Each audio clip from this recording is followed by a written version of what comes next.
BarcaLyze. Today we are going to be continuing the introduction to BTS discography from chapter 1. I got my little boy with me right here. He's a little sleepy, he's a little tired, but I got my little boy with me and we're about to finish the video. Guys, this live stream is only going to be about an hour long. I got a lot of things to do. And for those who are watching this later, please guys hit the like button, leave me a comment down below, let me know what you think of this guide, and yeah, let's get this started in just a second. Let's see if a couple more people join us today, and then we'll go ahead and start. For those who are watching this a little bit later, feel free to fast forward until the video starts. I'm gonna start it literally in less than a minute or two. I'm just gonna check to see if anybody else joins us. And let me set all this up right here. I see we got one person in the chat. Let me see here.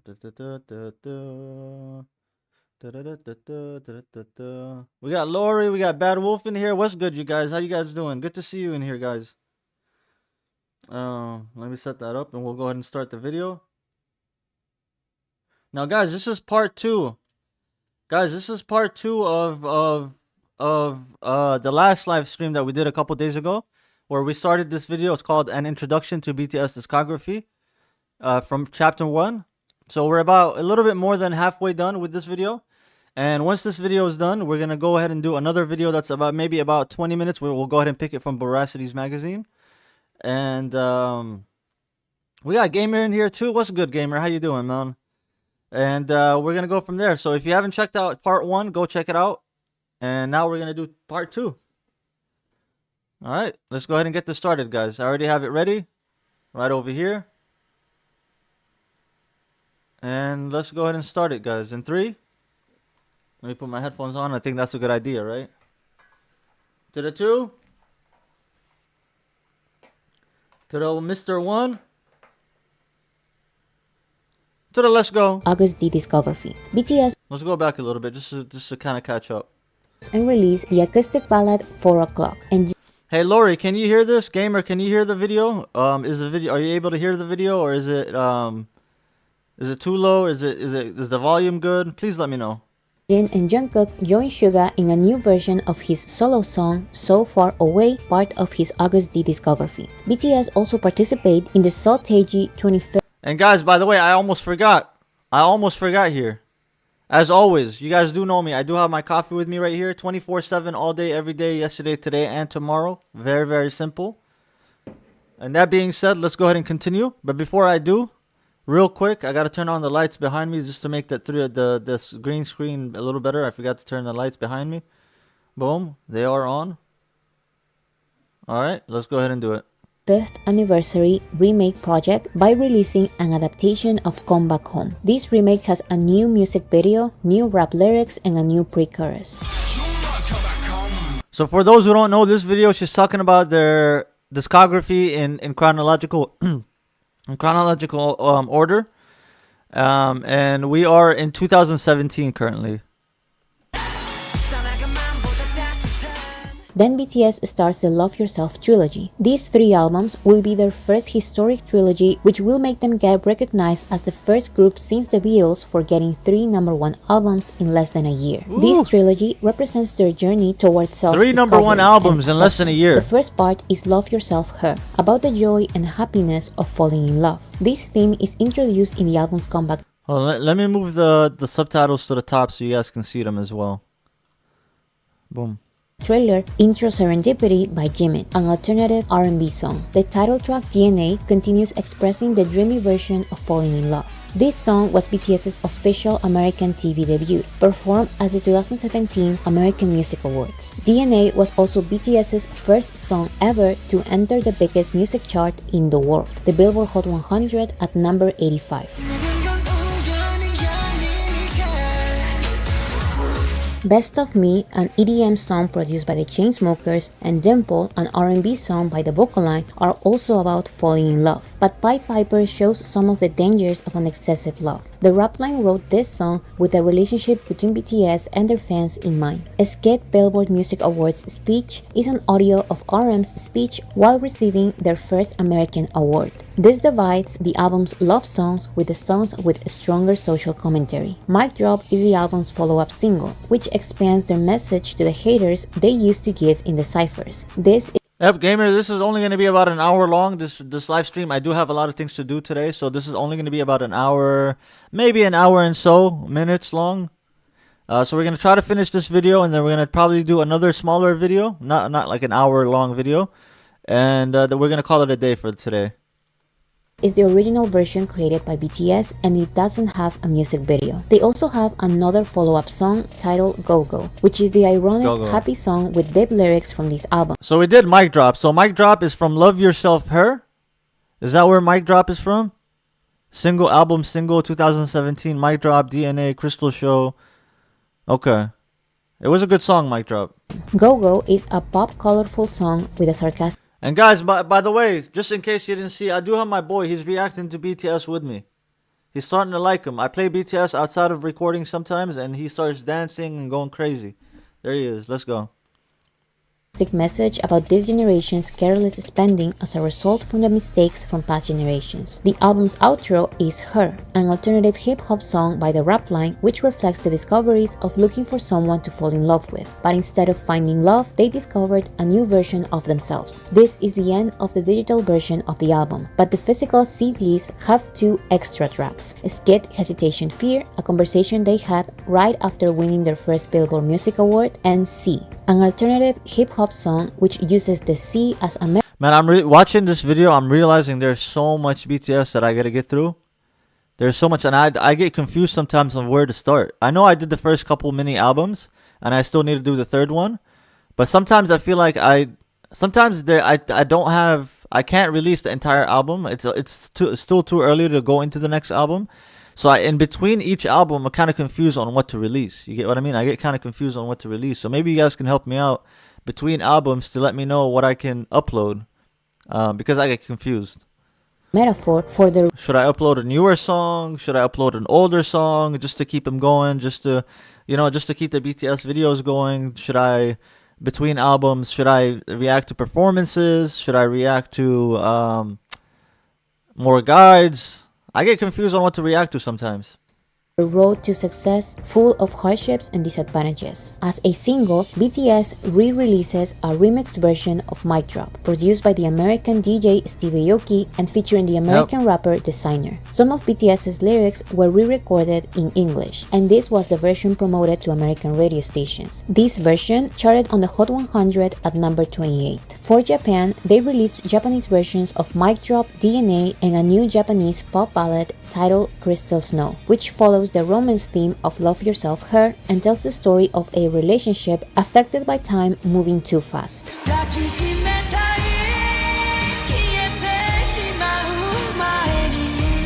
BTS then releases 2 commercials, Coconut Chicken Song for the BBQ brand and With Soul for the Visit Soul campaign. About their solo projects, J-Hope releases his first solo mixtape, Hope World, in which he explores his identity as regular guy Jungkook and worldwide star J-Hope, who represents Hope. I know, guys, I'm blocking the column right here that's on top of me right now. I know I'm blocking a little bit of it. Let me know if you want me to move myself to the other side of the screen or in the middle of the screen. I wouldn't say middle of the screen, but if you want me to go to the other side of the screen, let me know. Hope. The entire album is alternative. You know what? Maybe for this video I will, because I'm blocking the, what's it called? Let me see. Let me move myself over here. And you know what I can do also? I can flip myself horizontally so that way it looks like I'm looking at the video. Boom. Like I am looking at the video, but on the screen, I don't. When I put myself on the reaction video, like when I'm on the screen, I don't like to be facing away from the video. It looks like I'm looking away from the screen. Whereas right now, when I'm looking at the video, it looks like I don't know. Does that make sense? It looks like I'm looking at the middle of the screen. It looks like I'm looking towards the video. You get what I mean? Whereas if I'm flipped horizontally the other way, it would look like I'm looking away from the video. It looks like I'm looking away from the screen completely. So I'm going to keep it like that. Let's go. Hip-hop with poppy, bubbly elements and visuals that paint the hopeful world J-Hope talks about. Hope World serves as an introduction to the album's theme. In Piece of Peace, J-Hope explains how he identifies. And also, I gotta react to solo albums too. To J-Hope's album. A lot of you guys want me to do Indigo. It's called Indigo, I think, by RM. So I might do that album next. I gotta see, man. I gotta see what I gotta do. You guys gotta give me some more recommendations, please. Identifies himself with his name. The title track is Daydream, which describes J-Hope's world as a fictional scenario part of. And guys, please hit the like button so this live stream can reach more people. It can be more visible to people. So please, guys, hit the like button. A dream.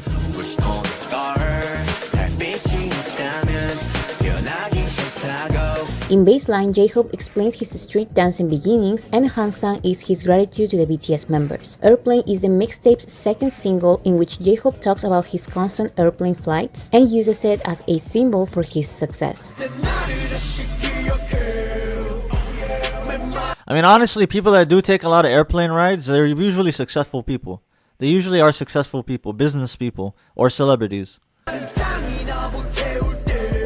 The outro is Blue Side Outro, which is different from Blue Side that he will release 3 years after this one. Blue Side Outro shows the scenery J-Hope painted in Hope World. This story will be continued in J-Hope's second solo project. Going back to the Love Yourself trilogy, BTS releases the Japanese studio album Face Yourself. Intro, Ring So I'm realizing they have a lot of Japanese version of their songs. Wanderung is an electro house instrumental which introduces the Japanese versions of Best of Me, Blood, Sweat and Tears, DNA, Not. Someone pretty much, by the way, told me to stay away from the Japanese versions because YouTube is not too kind with it, or their label is not too kind with the Japanese versions on YouTube, and they copyright strike people. So I need to be careful on what I upload when it comes to Japanese version. Unless I don't know, unless I was being trolled by that person. But they seemed pretty genuine. They seem pretty real when they talked about how Japanese versions, she's seen people get copyright strikes from it. So I might have to watch what I react to when it comes to that.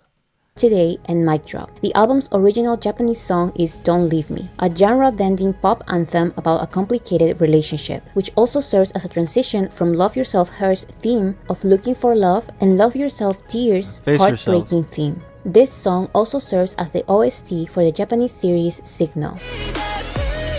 Okay, so Love Yourself is a trilogy.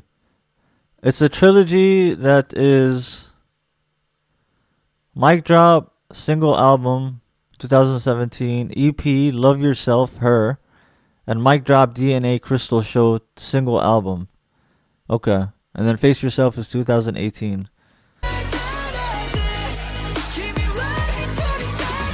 This album also compiles the Japanese versions of Go Go, Crystal Snow, and Spring Day. The last two tracks are Let Go, a pop ballad with a similar message to Don't Leave Me, and Outro Crack. Yo, what's good, Jasper?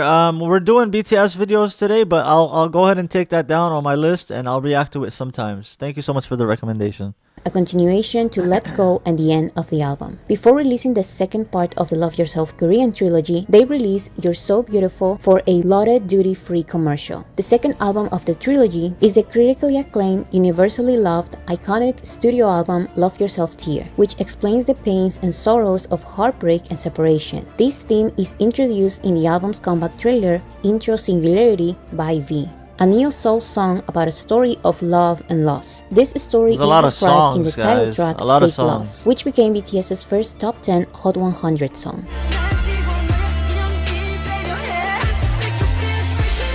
The Truth Untold is a sentimental ballad by the vocal line and produced by Steve Aoki about the protagonist's heartfelt attempt to conquer fear and self-loathing. The next four songs are lo-fi, jazzy songs over a hip-hop beat that uses metaphors to explain the painful theme of the trilogy. 1, 3, 4. Now this is in 2018, so at this point they already blown up in USA and in the rest of the world, I think. 340 uses Pluto losing its planet status as a metaphor for alienation. Paradise uses a marathon in contrast with a sprint as a metaphor for conserving your energy. Love Maze uses a maze as a metaphor for a complicated love. And Magic Shop describes a fictional beautiful place as a metaphor for the exchange of emotions between BTS and their fans' army. The follow-up song is Airplane Part 2, their first song with Latin pop influences, which works as a continuation of J-Hope's J-Hope's solo song Airplane, part of his Hope World mixtape. The second follow-up song, Anpanman, is a happy, poppy song of the album, but it doesn't have their typical ironic message. Instead, it uses the Japanese cartoon character Anpanman to say that they will try their best to protect others, although they are not superheroes.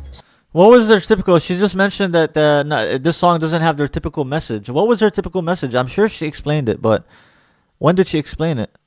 Hold on, let's go back a little bit. Works as a continuation of J-Hope's solo song Airplane, part of his Hope World mixtape. The second follow-up song, Anpanman, is a happy, poppy song of the album, but it doesn't have their typical ironic message. What's their ironic message, guys? Can someone let me know what the ironic message is behind their songs usually? Instead, it uses the Japanese cartoon character Anpanman to say that they will try their best to protect others, although they are not superheroes. Yeah. So What is the EDM track of the album, and it has a comforting message about hardships. The outro is the rap line hip-hop song Tear, which ends the album's theme in a darker reflection on love not being only about happy and lighthearted moments, like it used to be in Her, the first part of the trilogy. Before releasing the last part and conclusion of the Love Yourself trilogy, BTS celebrated Festa by releasing a Spring Day Brit Rock remix, which they performed at a music festival, and Then, the most beloved unofficial song by the rap line. Then has the typical themes you will find. Look how dope the microphone looks In BTS's ciphers, but the lyrics are way more advanced and the beats have a traditional Korean sound.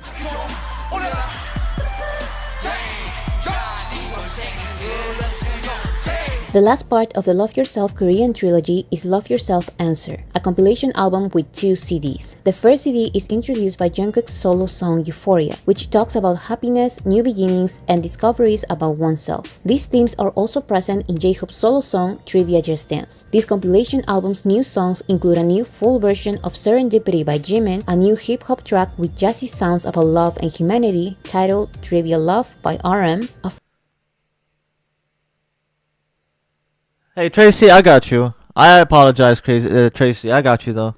Funky pop song by Suga titled Trivia Seesaw, in which he uses a seesaw as a metaphor for the inevitable ups and downs of life. Epiphany, a solo song by Jin that serves as the album's comeback trailer and tells the conclusion of the trilogy. A literal epiphany about accepting oneself in order to truly experience love. I'm Fine is the follow-up song which samples and works as a response to Save Me, part of the most beautiful moment in life, Young Forever. The title track is Idol, a song with classical Korean instruments layered with African beats, which represents the ultimate celebration of self-acceptance and identity. The last song, Answer Love Myself, resolves the struggles expressed in the previous songs from Love Yourself Tear. The second CD compiles more songs from the trilogy and has rock versions of DNA and Fake Love. Steve Aoki's remix of Mic Drop without Designer that was part of the Mic Drop music video, and a new version of Idol which also has a music video. This collaboration with Nicki Minaj charted at number 11 on the Hot 100. Additionally, Suga released a remix of Seesaw and I Need You on SoundCloud, and RM releases his second solo mixtape, Mono. This project is completely different to his first solo mixtape that had aggressive, fast-paced hip-hop songs. Mono, on the other hand, has alternative R&B songs with relaxed instrumentals and introspective lyrics represented in the minimalistic animated music videos. So this is Mono. This is RM's second album mixtape that he released. So I gotta react to RM from 2015. Should I even react? I should. I definitely should react to that. And then I should probably react to Mono and then Indigo. But I might do Indigo first, just because a lot of you guys are asking for it. Kumar, we got Kumari in the chat. What's good, Kumari? He says the ironic message, or the iconic message maybe, as in the album's theme, which was about heartbreak and loss. Okay, so that was the message. Okay, got you. Thank you. In Tokyo and Seoul, RM explains his insecurities and feelings of loneliness. Moonchild has a comforting message to feeling like an outcast. Bad Bye is sorrowful. All Good is pensive. Everything Goes is uplifting and hopeful. And the title track Forever Rain talks about depression and the fear of change.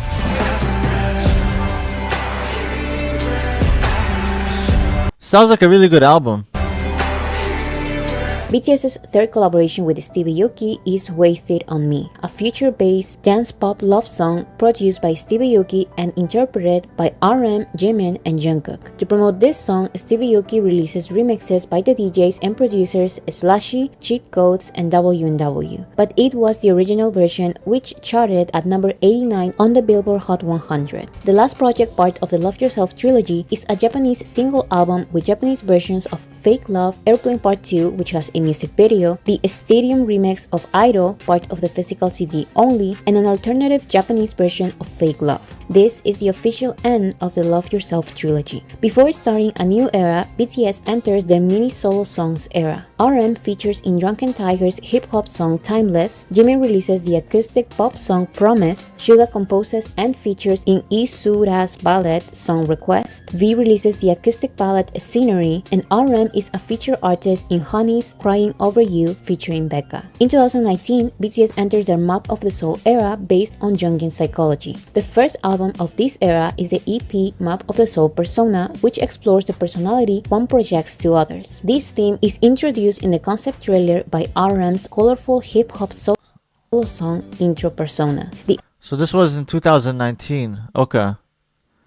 In the concept trailer by RM's colorful hip-hop solo song Intro Persona. The album's title track is the funky pop song Boy With Love, featuring the American singer Halsey, which explores happiness, love, and one's own persona. Boy With Love is also a response to BTS's 2014 song Boy In Love, part of the School trilogy. Boy With Love charted at number 8 on the Hot 100.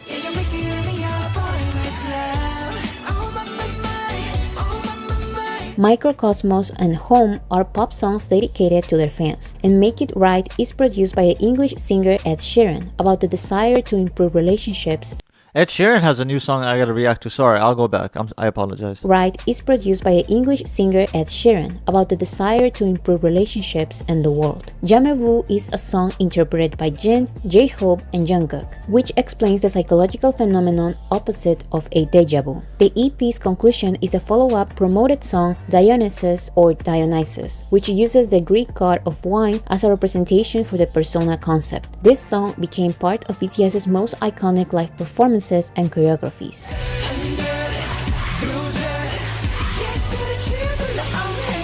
As a solo project, Jin releases the ballad Tonight, and BTS releases their mobile game BTS World, and an original soundtrack album for this game with the song and music video Heartbeat, and the collaborations Dream Glow by Jin, Jimin, and Jungkook featuring the English singer Charlie XCX, A Brand New Day by J-Hope and V featuring the Swedish singer Sarah Larsson, and All Night by RM and Suga featuring the American rapper Juice WRLD. For Festa, Jungkook releases a remix of his solo song Euphoria, and part of the Japanese Map of the Soul era, BTS releases the music video for the original Japanese ballad Lights, part of the EP with the Japanese versions of Boy With Love and Idol.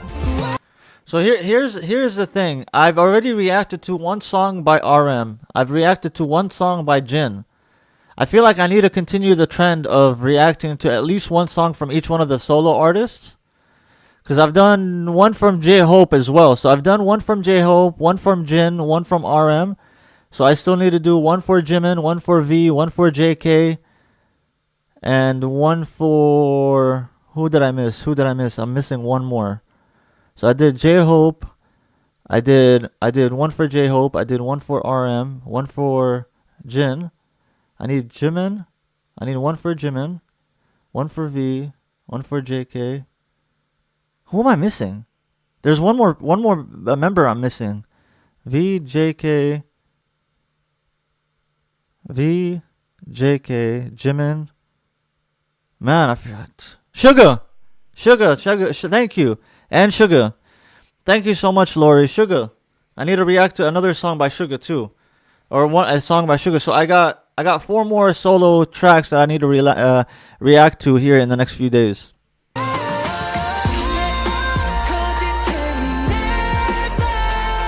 Then we have more solo songs. RM features in Lil Nas X remix of Old Town Road titled Soul Town Road. V releases the ballad Winter Bear along with a music video, and J-Hope releases an adaptation of Chicken Noodle Soup featuring the American singer Becky G. This is BTS's first trilingual song with Korean, English, and Spanish lyrics. Going back to the Map of the Soul promotions, BTS releases the alternative version of Make It Right featuring the American singer Love with a music video. To promote this collaboration, they also released an EDM remix and an acoustic remix. That's dope, an EDM remix of their songs? To promote this collaboration, they also released an EDM remix and an acoustic remix, but it was the original collaboration that charted at number 76 on the Billboard Hot 100. Additionally, Suga participates in Halsey's album In Suga's Interlude. The last official part of the Korean Map of the Soul era is the studio album Map of the Soul 7, released at the beginning of 2020. It's really unfortunate that this is probably BTS's biggest project ever, but the promotions were cut short because of the pandemic. This is still a legendary album that shows BTS's experience of being in the music industry for 7 years. Despite everything, it was 2020, the year when BTS started charting almost all of their songs on the Billboard Hot 100. This album shows a story in 3 parts: Persona, Shadow, and Ego. The album's comeback trailer uses the intense hip-hop song Interlude Shadow by Suga to show one's own fears, darkness, and shadows. These themes are also represented in Black Swan, BTS's first pre-release single ever. They released an art film performed by NN Dance Company and started promoting this song as a single before releasing the album or the official music video. Despite releasing this song on its own, Black Swan charted at number 57 on the Hot 100. 57, you know?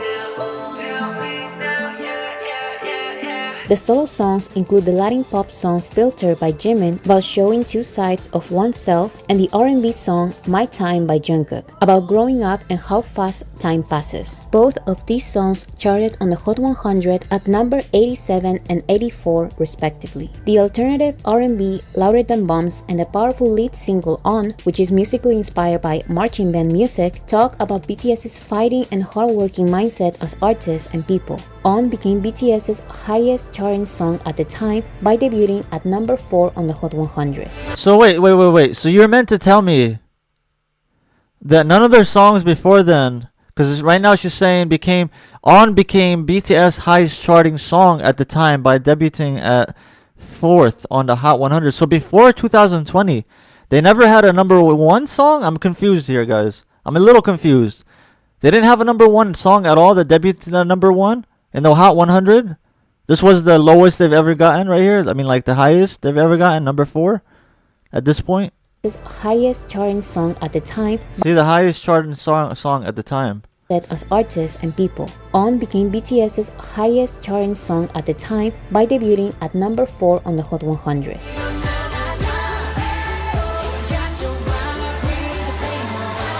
The next 2 songs show 2 opposites. Ah or Ugh by the Rap Line is an aggressive hip-hop song about the world's anger and malicious actions. And 0 O'Clock by the BarcaLyze is an alternative R&B song about staying happy and taking every day as a fresh start. Entering the Ego section of the Map of the Soul concept, we have Inner Child, a solo song by V about the story of reflection to his inner self. Friends by Jimin and V about the story of their friendship over the years. Moon, a solo song by Jin in which he uses the moon and the earth as metaphors for BTS and ARMY. And Respect, a song by RM and That's a good metaphor, to be honest. I'm sorry I paused it in the middle of her sentence. I truly apologize, but yeah, that's a good metaphor about comparing your fans and yourselves to Earth and Moon and how they inseparable pretty much, and the Earth relies on the Moon and the Moon relies on the Earth, and it's just, you get what I mean? That's pretty much what ARMY and BTS is, right?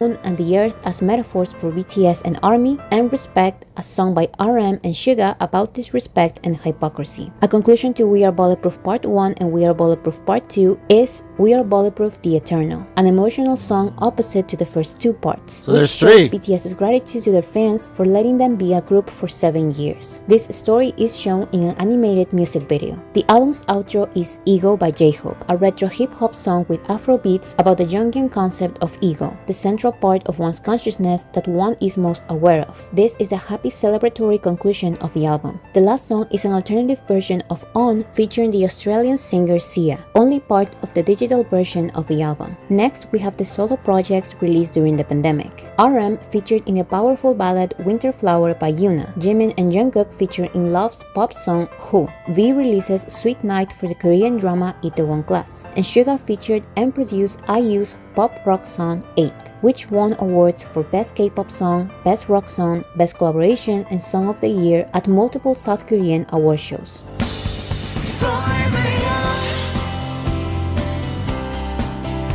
Suga also released his second solo mixtape as August D, titled D2, in which he shares his viewpoint. Oh, that beat is dirty. That beat playing in the background. Is that one of his beats in the album? I gotta check that out. His second solo mixtape as August D, titled D2, in which he shares his viewpoint on the contemporary world and the questions he has about society. The title track is Dechuita, which uses the sound of traditional Korean military music. Woo! This mixtape has fire. collaborations with RM, the Korean singer Nihwa, the American singer Max, and the Korean singer Kim Jong-won. I gotta definitely check that out. I gotta definitely, maybe that'll be the song that I react to. What's the name of it again? Hold on, let me go back a little bit. That might be Sugar's song that I react to right here. Hold on. Let me write it down. Suga also released his second solo mixtape as August D, titled D2, in which he D2. shares his viewpoint on the contemporary world and the questions he has about society. The title track is Dechuita, which uses the sound of traditional Korean military music. Dechuita.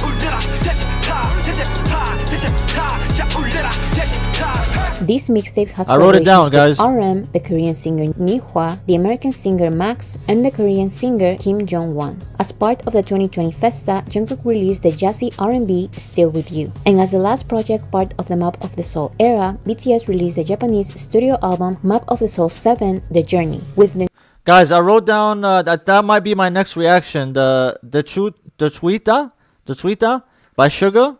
That might be my next reaction for Suga as a solo artist. And then after I do that, then I will have Jimin, JK, and V solo songs to do, just to get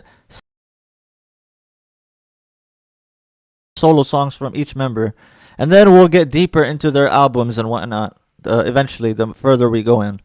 The new tracks Intro Calling, Outro The Journey, and the singles Stay Goal and Your Eyes Tell. These new songs have their characteristic sound from their Japanese discography.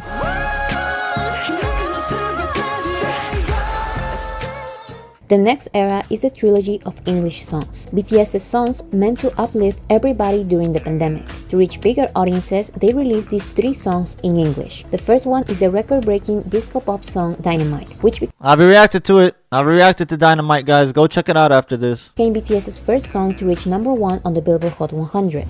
See, it reached number 1 on the Hot 100, finally. Song Dynamite, which became BTS's first song to reach number 1 on the Billboard Hot 100. To promote this song, BTS released 2 EPs with alternative versions. The first EP was the summer theme daytime version with an EDM. They got the instrumental, the acoustic remix, the EDM remix, the tropical remix, the poolside remix. Crazy. Alternative versions. The first EP was the summer theme daytime version with an EDM remix, a tropical remix, and a poolside remix. After this, BTS released the best original song for a commercial the world will ever see, Ionic, I'm On It for Hyundai.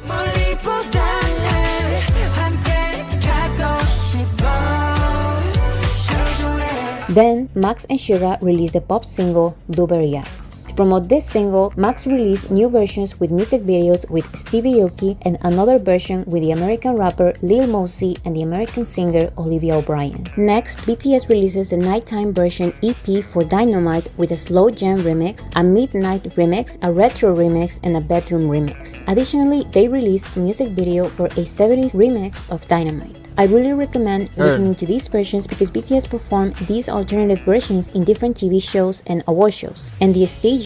Let me just take a look at the chat real quick, guys. Just real quick for those who are watching this later. You can fast forward a few seconds here. I just want to take a look at the chat real quick. I'm not being distracted at all. I'm going to continue watching. Just wanted to see what people are saying real quick. Look for a cameo in the Chihuita. I forgot how to say the name of the song already. I have it written down though, so I might do this one after the live. I might react to it after the live and just release it today. So keep a lookout, guys. Yes, Dynamite, says Kiki. Shout out to Kiki for being here. We got Purple Puppy. What's good, Purple Puppy? You're back. Good to see you back in here. Says it's under his AKA August D, not Sugar. I got you. Okay, so when he's his solo, I gotta remember that. When he's solo, he's August D. Which August D is where he's from backwards. Is D at T and then Sugar backwards. It's where he's from and then Sugar backwards. I know that. We got Lori in the chat shouting people out. Hell yeah, thank you, Lori. We got Gamer in the chat shouting people out. Thank you, Gamer. I appreciate you guys. Please, guys, hit the like button. Where we at? How many likes? We got 15 likes. We got 35 people watching. Let's try to get to 20, guys. Let's at least try to get to 20 or 25 likes. Please, just take a quick second out of your day just to hit that like button. Please, guys. All right, let's go. Because BTS performed these alternative versions in different TV shows and award shows, and the stages show their range as performers. BTS's next single is a collaboration between Josh 685, Jason Derulo, and BTS titled Savage Love. This version with BTS reached number 1 on the Billboard Hot 100, making it the first song with Korean lyrics to top this chart. By the way, I'm realizing that I'm gonna have to come back and watch this video eventually. Eventually, when I get to this part of their albums and I get a little confused about their commercials that they've done and about the songs that are not released and the EDM versions and all that stuff, I might have to watch this video a couple times, honestly. Because of the pandemic, BTS started a reality series titled BTS in the Soup, with In the Soup as the original soundtrack. This time also gave them the opportunity to work on their next studio album, B, a project directed by Jimin in which they expressed their frustrations and feelings about the pandemic. This album had all of its songs chart simultaneously on the Billboard Hot 100. The title track, Life Goes On, became the first full song in Korean to reach number 1 on the Hot 100. The music video was directed by Jungkook. Nice. Guys, did BTS ever win the Grammys at all, or any like Oscars or Grammys? Did they make anything for the Oscar? Did they make any music for a movie or anything like that? I don't know. Did they ever make a theme song for a movie or something like that? But did they ever win a big major award like the Grammys? I'm sure they did. That might be a dumb question. That might be actually the dumbest question I ask. Sorry, guys. The pop neo-soul Fly to My Room by Suga, J-Hope, Jimin, and V charted at number 69. The soft ballad Blue and Grey charted at number 13. The skit is a conversation with the members' first thoughts after getting their first number 1 song, Dynamite. The happy pop song Telepathy. So they had 5 Grammy nominations, but they didn't win any? They have 5 Grammy nominations, that's it. They never won a Grammy? BTS never won a Grammy? What the hell? How is that possible? That's so weird. They're such a big group, and they're the biggest group to ever exist. And they have some great songs. They have some really good songs. I wonder, maybe the Grammys has, like, I don't know. Maybe they got an agenda against them or something. I don't know. But that's weird. That's very weird. I would have thought they at least won at least 2 or 3. Charted at number 70. Scammies. Wits is saying, calling it scammies. Yeah, for sure. I agree with you. There's no way BTS did not win a Grammy. That's crazy. Give the guys a Grammy, man. Give the damn guys a Grammy. I mean, give the guys a damn Grammy. Their first number 1 song, Dynamite. The happy pop song Telepathy charted at number 70. The old school hip-hop Disease charted at number 72. And the EDM pop song Stay by RM, Jin, and Jungkook charted at number 22. Dynamite 22. stayed at number 1 for 3 weeks and Ooh. stayed on the Hot 100 for 32 weeks. As Christmas time began, Jin released the acoustic ballad Abyss, BTS released a holiday remix of Dynamite, Jimin released his solo Christmas song Christmas Love, and V released his solo Christmas song Snowflower featuring the Korean I'm gonna go back a little bit here. Wits is saying the Grammys use them for views. I do remember that. I do remember now mentioning was it Boracity magazine that we watched the video and they said the Grammys nominate them and then they use them for views. That's right. You just reminded me. And then they end up not winning. They just use their name for people to show up and for more people to watch the Grammys, but they don't actually end up giving it to them. That's messed up. That's effed up. That's really effed up. this, BTS released a holiday remix of Dynamite, Jimin released his solo Christmas song Christmas Love, and V released his solo Christmas song Snowflower featuring the Korean singer Big Boy. At the beginning of 2021, the BarcaLyze sang a cover of the song Jungle for a Coca-Cola commercial, and J-Hope released the full version of Outro Blue Side, this time titled simply Blue Side. As BTS gets closer to the end of Chapter 1, they release anthology albums which compile their most iconic songs over the years, which are not only successful but also tell their story in the music industry. But before BTS released their Korean anthology album, they released the compilation album BTS The Best, which officially wraps up their Japanese discography in 2 CDs. The first song of the first CD, which also worked as a pre-release single, is Film Out, their first Japanese song ever to enter the Hot 100 at number 81.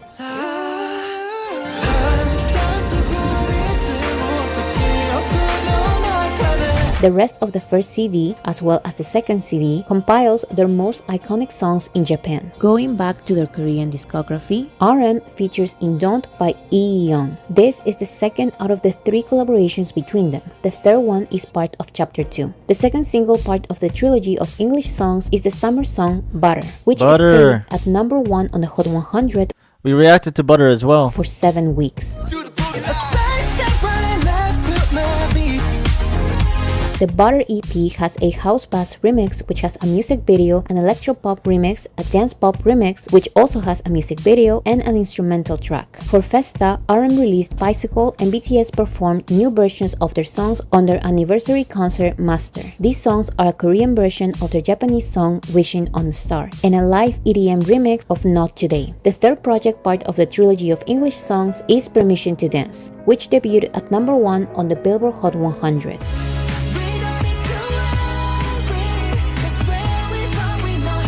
Yeah, this is very important. This video is very, very important to me. I'm quickly realizing that.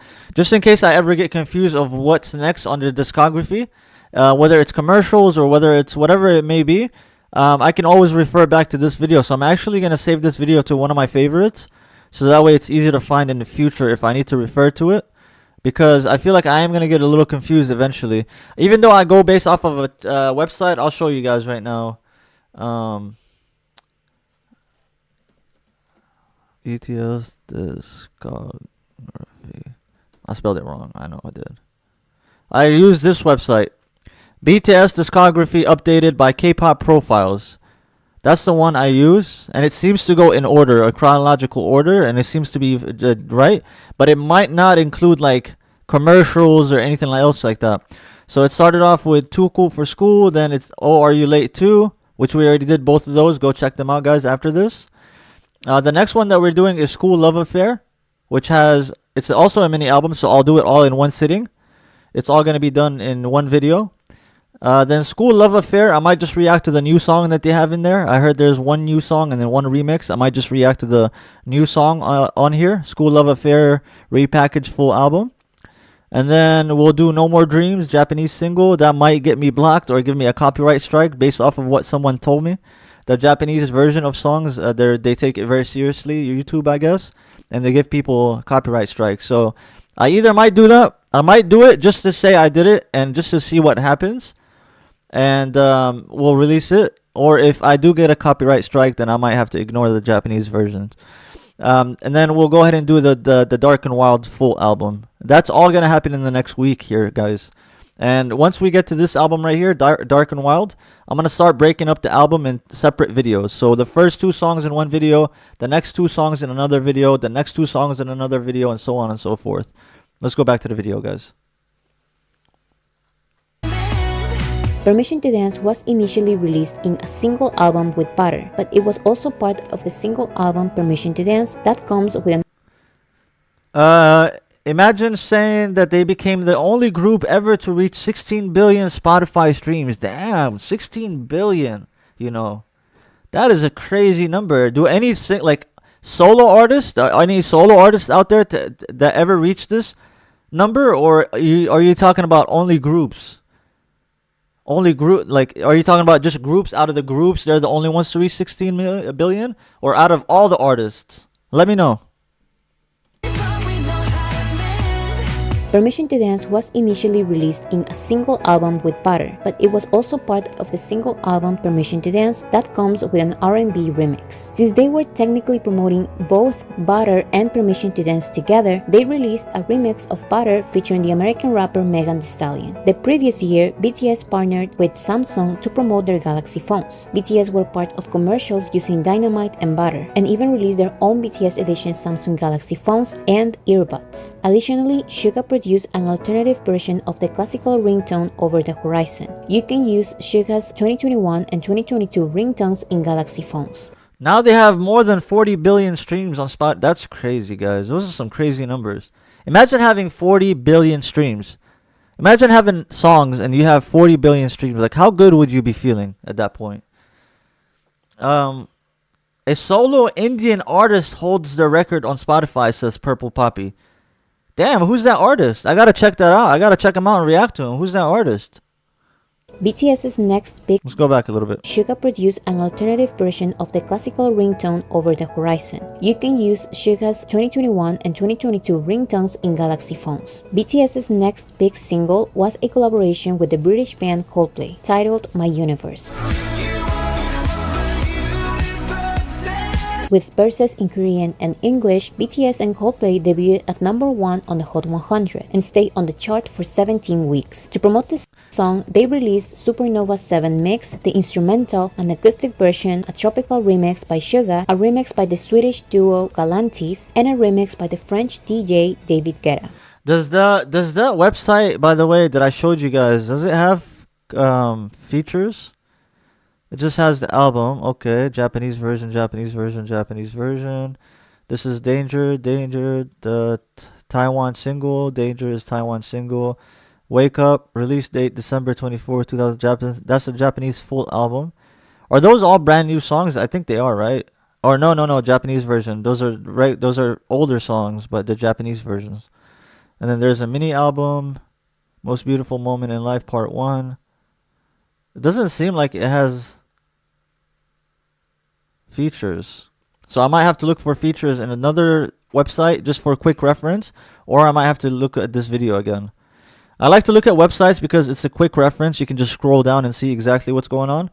Whereas the video, you gotta like fast forward and go back and try to find exactly what you're looking for or what year you're looking for. But this is so far my best bet is this video right here, to look at their discography and what came in out first and what came out second, what came out third, and what solo artists, solo projects, and whatnot.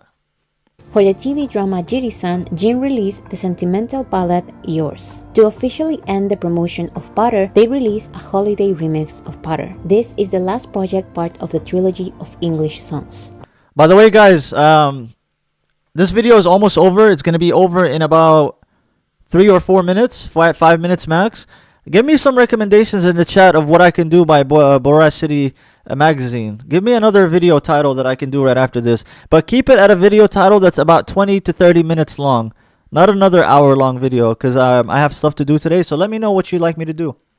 Then we enter a small era of solo projects. Jin releases the fan song And guys, please hit the like button. Super Tuna about his love for fishing. Suga participates on Juice WRLD's second posthumous album by featuring in the song Girl of My Dreams. And V releases the ballad Christmas Tree for the soundtrack of the Korean drama Our Beloved Summer. In 2022, Jungkook releases Stay Alive, produced by Suga, with a music video by the 7 BTS members for their webtoon 7 Fates Chakko. Jimin releases With You with the Korean singer Ha Sung-woon for the K-drama Our Blues. And Suga produces and features in That That by the Korean singer Psy. The last project part of Chapter 1 is the anthology BTS album Proof. This album compiles the most important songs of BTS's career in 3 CDs. Their first CD has their 19 most significant singles. The first song is the unofficial adaptation of Born Singer, which they released on SoundCloud on 2013. But this time, they bought the rights to use the sample from J. Instead of Sinner, it's Born Singer. I like that. And officially out on 2013. But this time, they bought the rights to use the sample from J. Cole and officially release it as a BTS song. The other singles are No More Dream, N.O., Boy in Love, Danger, I Need You, Run, Fire, Blood, Sweat and Tears, Spring Day, DNA, Fake Love, Idol, Boy with Love, On, Dynamite, Life Goes On, Butter, and the new single Yet to Come, in which they thank their fans for all the years of support and promise to bring even better music on their next chapter as BTS. The second CD compiled the 15 most representative solo and subunit songs. The first song is a new song by the 7 members titled Run BTS, a reference to their Variety web series.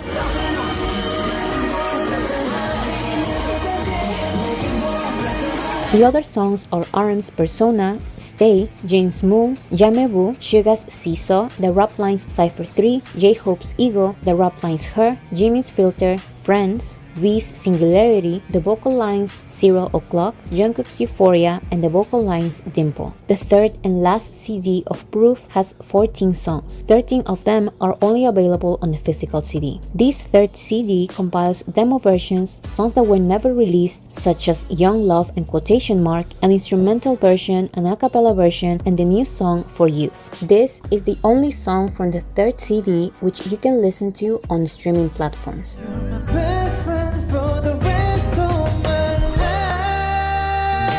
This is the official end of BTS's Chapter 1. Chapter 2 is still ongoing and it has solo songs, solo albums, subunit songs, and songs with the 7 members. So let me know in the comment section if you learned. Guys, I started a poll. Hold on. I started a poll for a couple of things that you guys did want me to watch after this video, which is pretty much done. So go ahead and vote, guys. Go ahead and vote. There's what, 39 people in here? There's 45 people in here. Let's go. Guys, I put a poll up. Let's vote and see which one you guys like me to do next. There's the BTS versus Spotify, Boracity, which was by a recommendation from Imagine. And then there is Respect Your Seniors, Mock Your Juniors by Acheros. So go ahead and vote. And we'll give it here a second. What's the BTS song that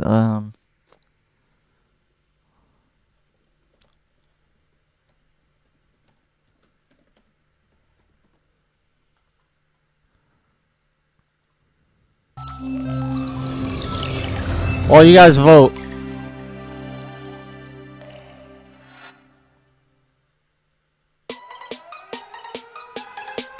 Let's go. We got 17 votes, guys. Let's at least get 30. Let's at least get 25 votes or 30 votes.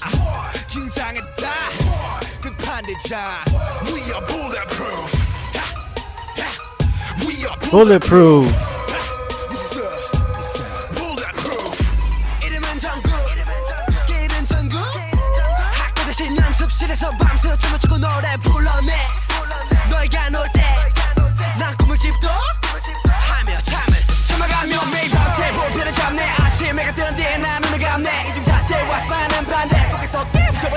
Hey Sky, what do you mean when you say the website doesn't have any free songs? What free songs are you talking about? Or solo? I understand solo songs, they don't have it, but what's the free songs?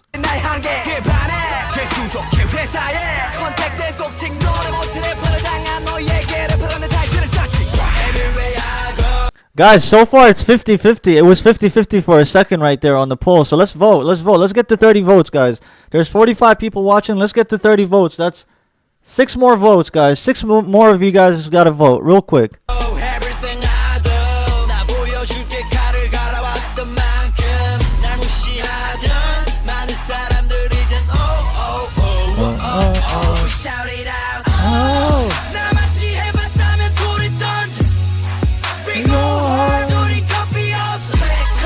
Bang, bang.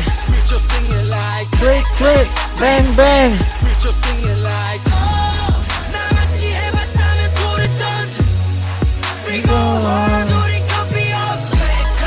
Bang, bang.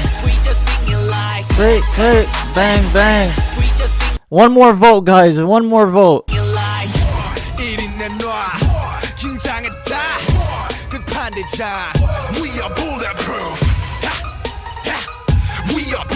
Guys, we need one more vote left. We are at 29 votes. We need one of you guys to vote. One of each. BTS versus Spotify or Respect Your Seniors, Mock Your Juniors. Pick a vote.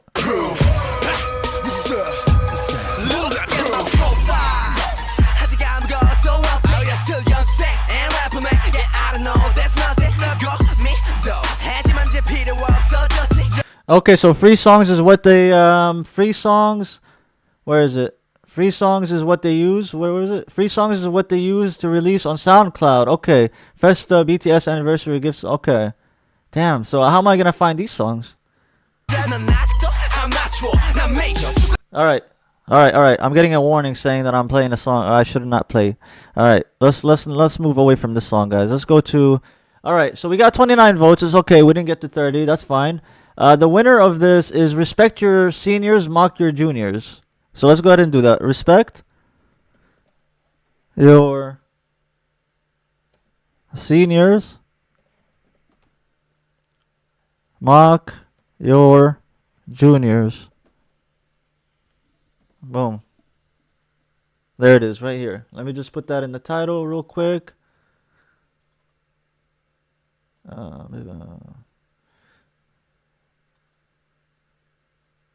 Action. And respect your seniors, mock your juniors.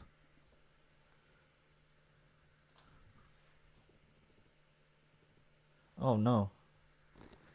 Let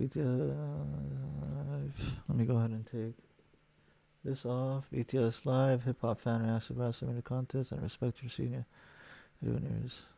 Respect. What does it say? You. Respect your seniors, mock your juniors. There we go. Save. All right, let's go ahead and start it, guys. It's a 27-minute video, 27 and 28-minute video. It's 27:54. Turn on CCs, guys. Let's go ahead and turn them on. They are on. If they're at the bottom, I'll move them to the top. Let's go, guys. In 3, 2, 1. Let's go. Now we have 31 votes. And still, this video won anyway. So let's go. In one of the latest episodes of Run Jin of BTS had 4 famous guests, a singer and 3 comedians. As comedians do, the first thing they do when they enter the room is joke about. Hold on, I'm gonna go back a little bit.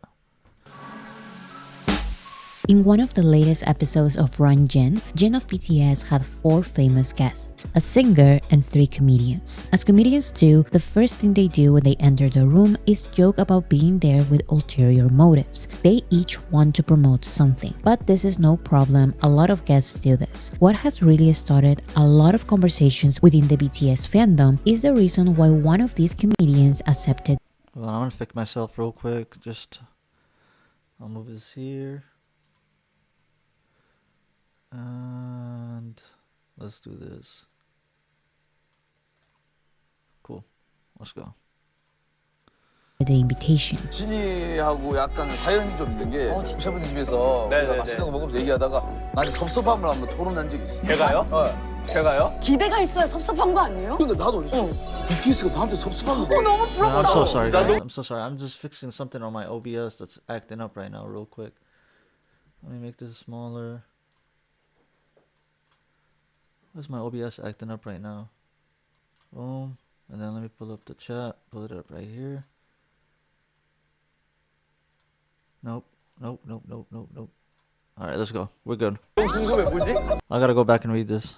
Within the BTS fandom is the reason why one of these comedians accepted the invitation. 진이하고 약간 사연이 좀 있는 게 셰프님 집에서 우리가 맛있는 거 먹으면서 얘기하다가 나한테 섭섭함을 한번 토론한 적이 At Chef Lee Young Book's house, we were chatting over good food, yes, and he mentioned that I had hurt his feelings once. And he was talking, right here, this guy's talking about Jin, that they had a history.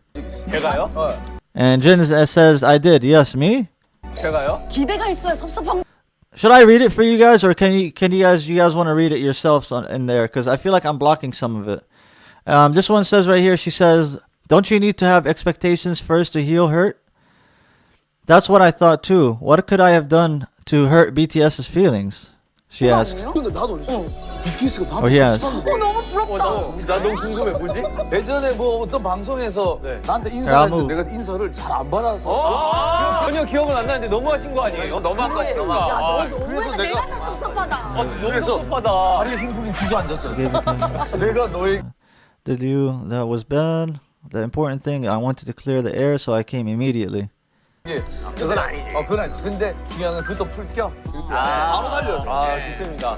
This seems like it's not that big of a deal. This comedian is jokingly apologizing about Yeah. a past awkward situation, and Yeah. Jin is joking about it as well. This incident is so insignificant to Jin that he cannot even remember what happened, and he had no problem inviting this comedian to his show. So why is this moment being debated by fans? The Yeah. answer is a little more complicated than it seems, so please let me finish the full idea. As BTS started growing in popularity, it only became more and more evident how truly extreme, normalized, and damaging power dynamics can be in the South Korean entertainment industry. Most K-pop fans are aware of the importance of respecting your seniors or sunbenims that exists not just in K-pop but in South Korea. It's a cultural thing. It's in their language. It's in all their interactions. Most K-pop fans also know the power that the big three K-pop labels have. So we know that the ones with power because of age, popularity, or seniority deserve respect. Junior groups should bow down to their seniors and not lazily, or there can be an scandal.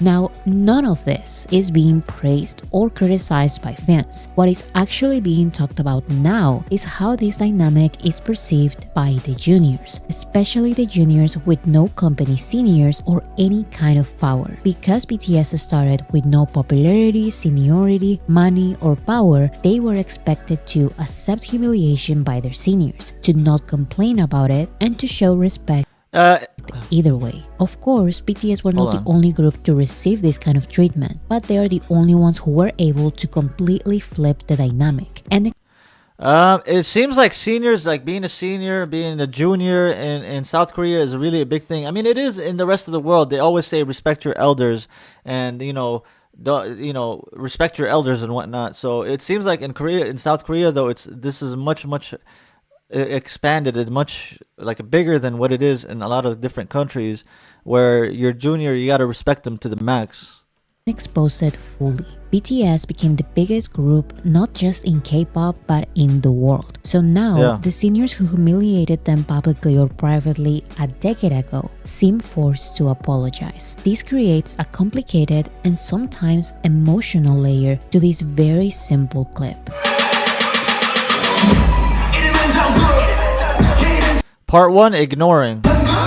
Like I've mentioned, K-pop fans know about the ways in which seniors should be treated because seniors call juniors out when they don't do it. But how did the seniors treat the juniors back? In the case of BTS, the response they got when they first started was literally nothing. As artists with no power or fame, they were not approached by anyone around them. In their book Beyond the Story, BTS explains that they were given no attention at the award shows. They were dwarfed by countless established artists who were already beloved by the public. And because BTS was the only group from Big Hit Entertainment to attend, they did not have older colleagues from the company to introduce them to other artists. No one spoke to them, and they could not approach anyone. All they could do was attend the award shows, step onto the stage to give brief comments and thanks, and return straight to the dormitory. The first two BTS albums had low sales that kept increasing little by little. These albums also I bet you right now they have a lot of reception. sales. I bet you these albums probably have a lot of sales now. 772 first week sales. 772? Wait, is that 772 units sold? And then 2,671, is that units sold or what?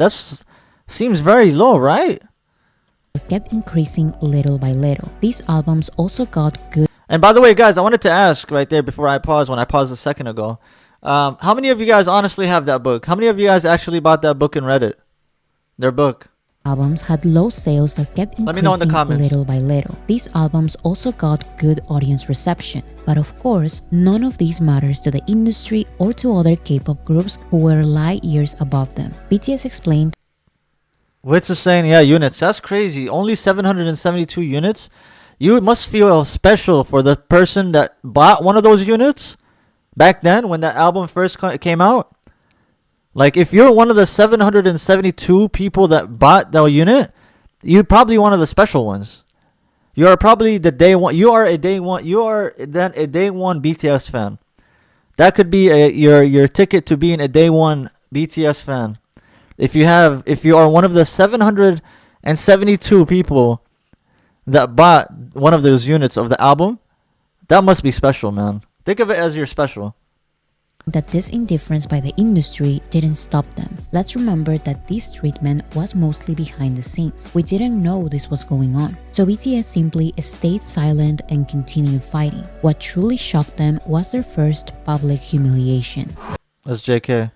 What's their first public humiliation? I want to hear about that. Continued fighting. What truly shocked them was their first public humiliation. So this is... RM and Suga started their musical careers as underground rappers, and in some ways, they left this world to join BTS in the K-pop idol industry. This was not the easiest route to success though, because BTS's journey in the K-pop industry was so difficult. They lacked the resources and opportunities others had. So real quick, Jungkook in the chat says, I did buy the album back in the day. I remember I was in Korea when I bought it. Yeah, but did you buy it in the first week? Jungkook, JK, did you buy it in that same week, that first week? Because that was the first week of how they did in the first week, and in the first week they only sold 772 units. Did you buy it the first week it came out, or did you buy it afterwards? Industry. This was not the easiest route to success though, because BTS's journey in the K-pop industry was so difficult. They lacked the resources and opportunities others had in the industry, and in many ways, they could have suffered less in the industry as independent artists or producers. But this risky decision and struggle didn't matter to their former friends from the rap scene. To them, BTS were just like the privileged idols from the big three, and they had to be called out. Ironically, BTS was not invited to many TV shows, so one of their first interviews was at a hip-hop podcast. This was the moment when RM and Suga were publicly insulted. They were accused of being sellouts, wearing makeup. Whoa, what's going on? Why is she talking fast? But yeah, this part, man. Every time I watch it, it sucks, man. The way they were belittled and embarrassed in front of everyone on live television too. Calling them girls and they wear makeup, that's messed up, man. Interviews was at a hip-hop podcast. This was the moment when RM and Suga were publicly insulted. They were accused of being sellouts, wearing makeup, performing as girls, and so much more. 방탄소년단이 무대에 올라갔을 때 분장을 한다는 거, 어떤 메이크업을 하는 거에 대한 어떤 힙합과 충돌되는 부분이 있을 것 같은데. Yeah, that's messed up. We've seen this numerous times, guys. It doesn't always. It's messed up every time I watch it. JK says, I bought it in the same week. Yes, I even had them sign it at a fan signing. I lived in Korea. It was fun. Damn, so you're one of the 772 people out of millions, let's say, not billions maybe, but out of hundreds of millions of fans of BTS, you are one of the first 772 people to buy their album. That is crazy. That to me is just crazy. That you're special. Hey, JK, you're special. You're 100% special. And the rest of the 772, because man, how where they were and where they are now, crazy. 하고 싶은 게 뭐예요? 네? 하고 싶은 게 뭐예요? 유리한 머리를 오가면서 그러면서 곡을 써서 파는데 불구하고 그러면 지금은 약간 임시로 돈을 벌어서 아니요 그런 뜻은 아니죠. 그걸 바꾸고 싶었어요. 그걸 바꾸고 싶었다. 뭘로? 제가 당시에 미용도 That's messed up. There's girls in the background too, and there's like, talk to them in a separate room. Like give them a sidebar and be like, yo, what's going on, man? What, you know, not live on television calling them girls and putting makeup on. Like, come on, man. What's wrong with you? What is it? Who's this guy nowadays, by the way? Is this guy even popular? Is he even big? Or is he irrelevant now? 아무것도 없고 뭔가 그냥 같이 같은 길을 갈 수 있었던 사람들인데 뭔가 그걸 유혹을 못 이기고 같이 뭔가 All of this, of course, was excused and celebrated because this is how hip-hop is. And teenagers Suga and RM were ready to respond with songs directed at everyone who insulted them, including this rapper 10 years older than them. RM said, Wait, how old? How much? Teenagers Suga and RM were ready to respond with songs directed at everyone who insulted them, including this rapper 10 years older than them. I want to know who this rapper is. What is his name? RM said, taking an insult like that to our faces and from someone in the same Does anybody know what the name of this rapper is? industry. That was when I learned how to Taking an insult translator, RM uses the English word insult rather than the Korean equivalent. Like that to our faces and from someone in the same industry. The Korean word moyok feels too flat. I can't think of a word more suitable than insult. Anyways, that was when I learned how to respond when they're when you're walking down the street and you get slapped in the face out of nowhere. respond Be Free. That's the name of the rapper. Is Be Free. Hold on, guys. Hold on.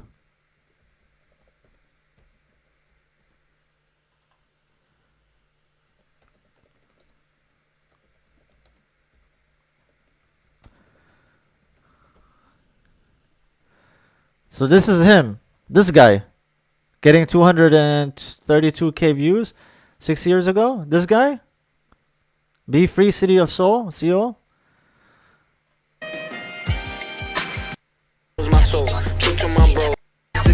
I'm getting it done. But sometimes the pressure can feel like a ton. Whoever you are, wherever you go, now I'm coming home. Everywhere I go. It sounds basic to me, to be honest. Da da da da da da da da da da da da da da da da da da da da. Like that's the keep the whole song is like that. I ain't running, I'ma keep on gunning. Keep it counting hundreds. 동감명해전에 하고 싶은 거는 할래. 너는 뭐를 원해. Anyways, let's not give this guy any more clout, guys. But that sucks, man. That guy must be feeling like shit now. when you're walking down the street and you All right. them. RM Be said, free. taking an insult like that to our faces and from someone in the same industry. That was when I learned how to respond when you're walking down the street and you get slapped in the face out of nowhere. Another irony is that a TV show finally reached out to RM and BTS, and it was to talk about this incident, which they accepted, by the way. Now, what intrigues me is once again, who are always the targets? There are many rappers in K-pop, and there are many underground rappers who become K-pop idols. But the ones who were called out were the easy targets. Why? The unknown juniors. But why were they an easy target? I wonder why they were the easy target. I wonder what makes the other ones not an easy target. You get what I mean? What makes RM and Suga the easy targets? There are many rappers in K-pop, and there are many underground Maybe because they were blowing up very quickly? rappers who become K-pop idols. But the ones who were Let's go back a little bit. Sorry, guys. me is once again, who are always the targets? There are many rappers in K-pop, and there are many underground rappers who become K-pop idols. But the ones who were called out were the easy targets, the unknown juniors, the nobodies. There is an underground rapper who in 2014 made a popular song dissing many K-pop rappers, although he became a big 3 K-pop idol himself just This guy, just all K-pop idols and K-pop groups, and just to become a idol himself. That's crazy. You can't make this shit up, man. next year. But that's besides the point. The interesting Okay, so you guys are saying it's because they're easy targets because they were in a small company rather than a big agency, and they didn't have any power, so they were easy targets. That makes sense. That makes a lot of sense. Thanks for letting me know.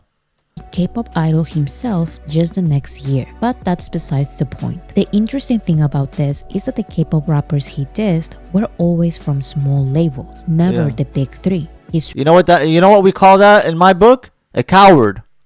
We call that a coward in my book. real competition. So of course, he had to diss RM They call me a monster. I've never called myself that. You all are completely made of glass, much better than basement dungeon. and He's telling you guys made out of glass. BTS. After BTS grew in popularity, the rapper was asked why he dissed them, but he just gave the microphone to his CEO, who Is this still Be Real? Not Be Real. Be Free? What is it called? What was his name? His name was Be Free. Is that Be Free? answered for him, saying that rappers diss each other. It says Bobby previously drew much attention when he appeared on a show on Show Me the Money and wrote lyrics that seemed to criticize BTS Rap Monster and Vix Ravi. Yang Hyun Suk honestly responded by saying, "Dissing can happen between idols. Friends in the underground and indie scene diss each other, not just idols." He continued, "I don't think we need to be so sensitive when idols diss other idols." In 2024, 10 years after he dissed RM and BTS, Wait, hold on. What is it saying? I've detected video that's being played by someone else. Hold on. Alright, let's go. the rapper admitted he was too scared of going after a big group. 그때 그런 게 있었거든요. 왜 엑소는 안 건드리? 그때 솔직한 답변으로 엑소를 건드리면 죽을 것 같으니까. And this is 그런 RM and BTS, the rapper admitted he was too scared of going after a big group. 그때 그런 게 있었거든요. 왜 엑소는 안 He says there was this talk, why don't you attack EXO? 건드리? 그때 솔직한 My honest answer, if I messed with EXO, I'd be dead, he says. 답변으로 엑소를 건드리면 죽을 것 같으니까.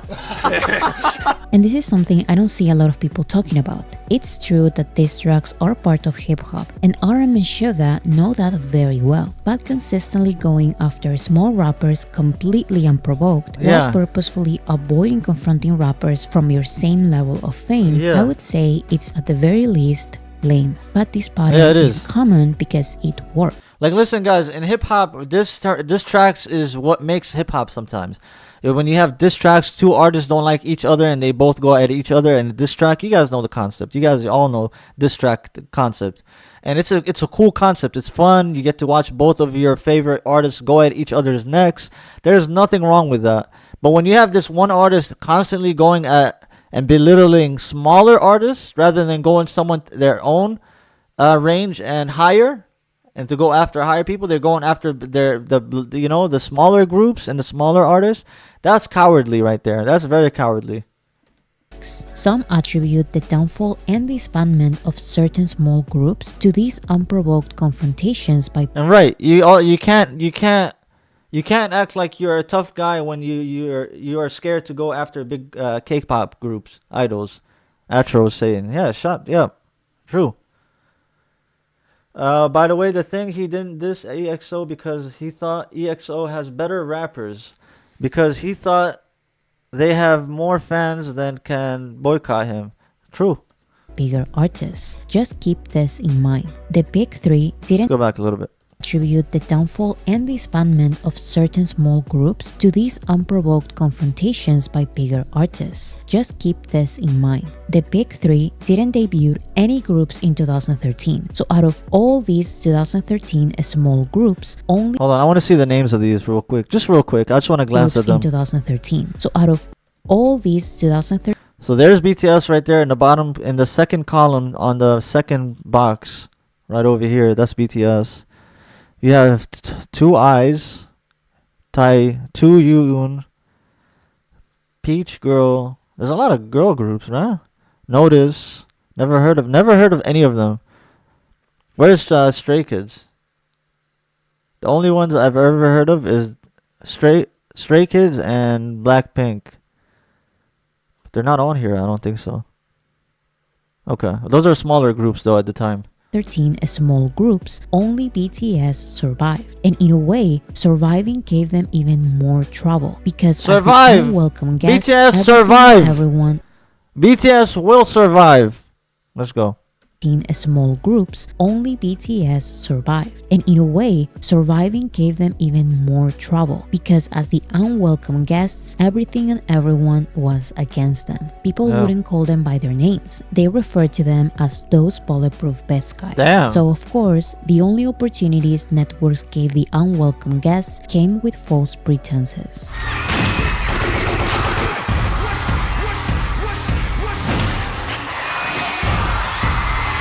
BTS was That was invited sick. to That was perform really a sick. collaborative stage with a K-pop group 2 years their senior at the 2014 Mamas. However, this was marketed as a confrontation, not as the friendly collaborative stage they thought it would be. This trick came at the worst time for BTS. This was a somewhat small, stressful situation on top of a season full of false hope and disappointment. After the school trilogy, BTS prepared a project that put Wait, so this is called the school trilogy?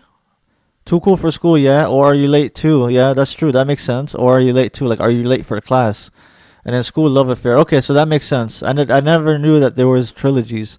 Got you. the future of their team on the line. Their first studio album, Dark and Wild, and its single, Danger. They went to the US to shoot their first show, American Hustle Life, while recording their album simultaneously in a garage. They wrote, recorded, and selected songs more diligently than ever. They planned their hardest choreography and then changed it again and again to perfection. They shoot their show until 8 p.m., then they practiced their performances all night and went to the accommodations at sunrise, covered in sweat. They slept for some hours and then they started shooting again. They were so sleepy, they used to sneak into the bathroom to take naps. However, their big project didn't receive any nominations. Suga said, "We suffered so much for it. So why?" About this era, their book says, the grueling practice sessions leading up to the Mama performance were not solely because of the friendly competition. BTS was truly desperate. J-Hope says, all those performances for Danger were really exhausting. When we had that comeback with Danger, releasing the Dark and Wild album, we'd done about 20 music show pre-recordings and then went to a different program where they announced first place. We were told we had to be there, so we went up there live, completely out of it. Then it turned out we weren't even candidates for first place, which I think was a big shock. J-Hope's shock was not purely due to their performance on the rankings. V tentatively goes into further detail about the situation. It's fine if other teams are named as candidates for first place. We just need to work harder. But at the broadcasting stations, we'd always be the first to say hello and greet everyone, the seniors and the juniors alike. But some people just ignored us or passed right by, or mocked us for not being candidates for top place. After the broadcast, we all got into the event together. Someone was crying, someone was getting really mad, and someone just couldn't speak. That unspeakable disappointment and that tear-jerking emotion was too much. So their first podcast appearance served as some kind of trap. The multiple invitations to the winners' ceremonies. I bet you they were scarred for a little bit after the first podcast. Imagine the first podcast you attend to, you get belittled like that, and you get called a girl, and you wear makeup and stuff like that. Like, I'll be scarred. Show up to other podcasts after that. I'm surprised they kept their cool, man. BTS kept their cool and they stayed strong and kept fighting and fighting and fighting to eventually become who they are today. That's crazy. Especially after knowing all the hate they received back in the day. That is nuts, man. I don't know how I would do it. I get hate comments every now and then. They don't really affect me, but it's so crazy how it works. You can get so many good comments telling you, "Oh, your reaction was sick. I love your reaction. Thank you so much for reacting to this song. This song is my favorite. Thank you so much for reacting. It was a great reaction."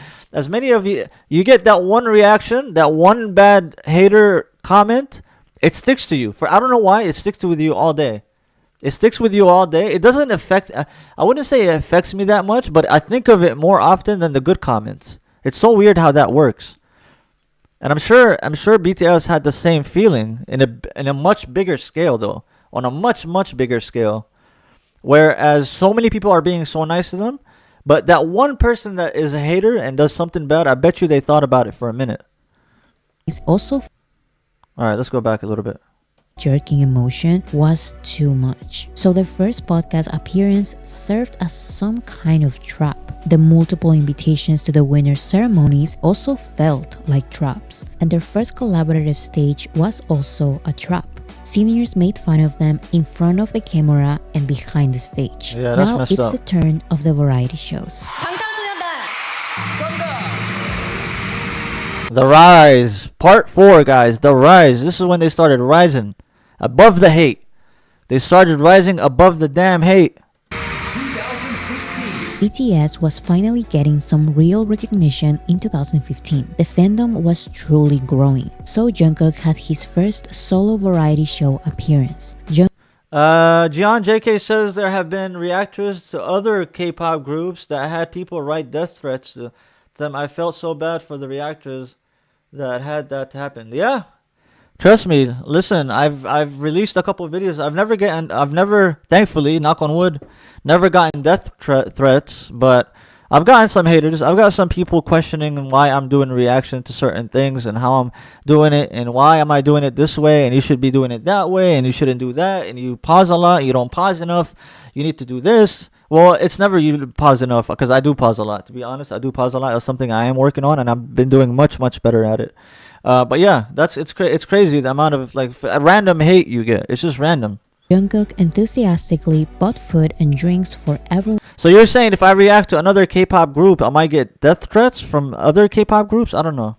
As a gift. Let's go back a little bit though. Fandom was truly growing, so Jungkook had his first solo variety show appearance. Jungkook enthusiastically bought food and drinks for everyone as a gift. Nice. However, the cast rejected the food and made fun of Jungkook for buying it. Why? And accused him of giving them leftovers. 먹다 남긴 느낌인데. 아니 새 거예요. 진짜 새 거예요. The cast gave the food back to Jungkook. No way. I think I saw this in one of her other videos. But ain't no way they brought in food. They were being very kind by bringing food and they rejected the food? The host from the cast from the other show rejected the food? That's messed up, yo. That is messed up. Jungkook and walked away. 안 받았어. 이 꽃길이 무슨 길이냐? 자, 이상하네. 이거 치워라. 아, 이거 뭐 이렇게. Jungkook seemed shyer than normal the rest of the episode. These are some comments about what happened. You're missing the point that it's variety. It is part of variety to be rude. It's Korean humor. Jungkook is not the first or the last to be quote-unquote disrespected on TV. It's variety. Let me repeat. It's variety. Acting rude is honestly one of the mildest things that could happen on Variety. I honestly wonder how would you guys have survived if this was second generation. Wait, I'm just gonna read a little bit of these. Acting rude is honestly one of the mildest things that could happen to Variety. Variety. I can barely say that word. JK is not the first or last to be disrespected on TV. It's Variety. Let me repeat, it's Variety. Comments on Variety were straight up biting lots of times, and games were physical and taxing. And once again, I need to bring back the topic of this video. In this scenario, Jungkook is the junior. He is showing respect. He is bringing a gift. But the expectation from him is not just to show respect. It's also to accept humiliation, which he did the rest of the episode, showing no... Do you think they did that on purpose? I'm sorry to interrupt her right there. I'm gonna go back 5 seconds. But do you think they did that on purpose to humiliate him? And just to get him that feeling of humility maybe? As a big artist, that way you can stay down on the ground and your feet can stay touching the ground rather than your ego boosting all the way up. And your ego becomes so much higher. So sometimes you need people to bring you down to earth a little bit maybe? You think they might have did that on purpose? I don't know. And yes, I will be streaming the Inter Miami game. I got you. But yeah, I'm not sure. What do you guys think? Also to accept humiliation, which he did the rest of the episode, showing no complaints. He even urged fans to stop voting for him, as to not offend the rest of the cast. Not long after this incident, BTS was invited to perform at the Busan One Asia Festival 2016. BTS were included in the Prithvi, stop spamming please. Yes, I will be doing it. Come join us later on. At 7 o'clock I believe it's gonna be.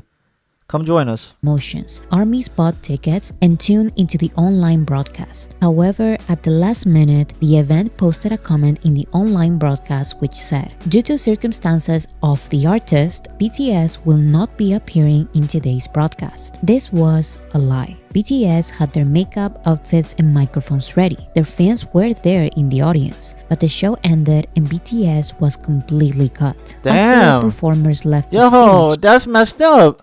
BTS refused to leave, and they performed their full set in a stage with leftover confetti while no cameras were rolling. This type of fighting attitude as a response to bullying and mistreatment must have really pissed off the industry. Respect. Remember, the big three didn't create any groups in 2013. Yo, respect for BTS for doing that. They didn't just say, okay, you know what, let's just turn around and leave. They actually stayed there in front of whatever's left from the fans that stayed there, and they actually did their set without any cameras. That's fighting, like she said. That is the fighting spirit right there. That's amazing. Industry. Remember, the big three didn't create any groups in 2013, so no 2013. So Shine is saying it was deliberate, but not for the reasons you're assuming. They were small back then. They just wanted to humiliate him, just for the sake of humiliating him. Okay, so it wasn't like a teach him a lesson kind of thing. Like, let me teach him a lesson by give him humility, and that way he can stay down on earth. And you know what I mean?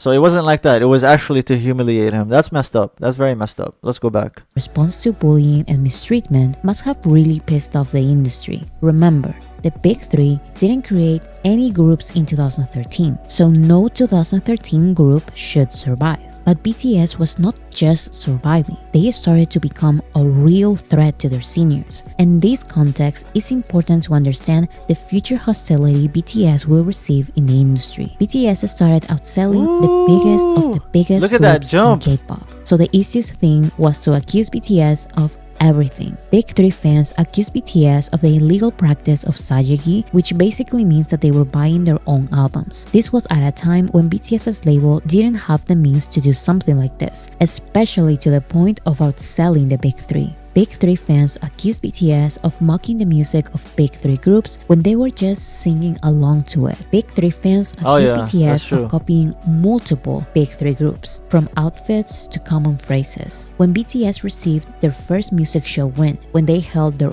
Who's Big Three, guys? I don't even know who Big Three is. own concerts or had Never heard of them in my life. any special moments, Big Three fans joined forces in movements of hate so big that BTS has addressed these campaigns multiple times. Just because BTS started outselling everyone, Big Three fans called award shows customer service and made petitions to the Blue House to investigate BTS and award shows. BTS was brought to court and they of course won their case. They organically outsold the Big Three. But many of their fans still believe that for some reason their groups were being sabotaged. You can easily find these fans today. After all these petitions, BTS is still won major categories at Mama 2017. Oh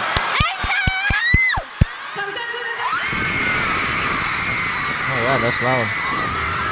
And at the award show, a Big Three group cried. If you search for any of these videos, Big Three fans are still convinced in the comments that their favorite group was crying because they were robbed. Some accused Oh yeah, that whole thing of being robbed, man. That whole thing of being robbed. Listen, I've heard about being robbed so many times, and not in the context that you guys are thinking. Not in the BTS context.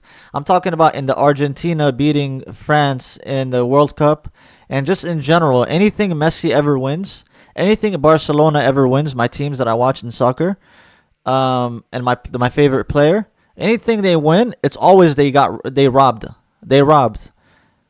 Argentina beat France in the final. Oh, France got robbed. The World Cup is fake. The World Cup is rigged. The World Cup is it's a script. FIFA loves Messi. FIFA loves everything. Anytime he wins anything, oh, the other person got robbed. Anytime Barcelona wins something, oh, the other team got robbed. Like, I'm so tired of hearing the word, oh, they got robbed. Just accept defeat. For once, just take the L with respect and just move on. What's so hard about accepting the damn L, right? You hear it all the time, Shine. If you go to Twitter, you hear it all the time. You see Barcelona winning, oh, they got robbed. The other team got robbed. The referee decisions. You know, the referee decisions went Barcelona's way, for example. The other team got robbed because the referee decisions went their way. Oh, Argentina robbed France because the decision was this and this and that. And FIFA loves Argentina more than they love France. So they made, you know what I mean? Like, stupid shit like that. Stupid, dumb shit like that makes no sense. Like, these things are multi-billion-dollar industry. It's a multi-billion-dollar industry. Any small mistake is going to be looked at with a magnifying glass. They're in a World Cup too. You can't rob anything in a World Cup. You can't script it. You can't script a World Cup for Messi and Argentina to win. That's impossible. You can't. It's just people can't accept defeat. Some people just can't accept defeat, and they'd rather say they got robbed instead of just saying, okay, good job, we took the L, that's fine, we'll come back next season, we'll come back next week, we'll come back next year much better. A lot of people can't do that. They don't have that in them. They don't have the strength in them to do that. But what they can do is say, oh, they got robbed. Oh, no, FIFA loves this or this. You know what I mean? They just, it's shit. It makes no sense. It makes no sense. Accuse BTS of cheating, while others Let's go. Coping mechanisms. Exactly, Shine. search for any of these videos. Big 3 fans are still convinced in the comments that their favorite group was crying because they were robbed. Some accuse BTS of cheating, while others accuse the award show of being biased and favoring BTS, ignoring that BTS simply had the biggest year. They don't digest Messi's success. Exactly. Anything that guy wins, Messi, anything he wins, the other person or the other team got robbed. It's like, how many awards can the guy win that's not robbed? It's just the Ronaldo fans, man. If there's any Ronaldo fans in the chat right now or in the comments, God bless y'all. Robbed. Some accuse BTS of cheating, while others accuse the award show of being biased and favoring BTS. Exactly. It's all about, oh, they cheated. Oh, they're biased. The award show likes BTS more. Oh, the award show, the other big 3, what are they called? Big 3? Oh, they got robbed because the award show, the billboards, they like BTS more. They can't accept defeat. They just can't accept defeat. I hate that mentality, man. I hate when people have that mentality where they can't accept defeat. Like, accept it. Accept it. For once, accept it. That their favorite group was crying because they were robbed. Some accuse BTS of cheating, while others accuse the award show of being biased and favoring BTS, ignoring that BTS simply had the biggest year any K-pop group had globally up until that point. Now you may think, who cares about baseless accusations by fans? This is just a fandom thing that went too far. If senior groups would not even acknowledge BTS backstage, do you really think they wouldn't join this hate train as well? The odds really are against them, but that's behind the scenes, so we don't know with certainty. What we know is that after the hate campaign started, as always, BTS continued fighting. They performed at the Gaon Music Chart Awards in February of 2017. During their performance, the organizers at the event showed a very generic no-signal background, but apparently a big 3 artist used it first, specifically a YG artist. A YG stage producer then posted a picture of the background on her Instagram account with the caption,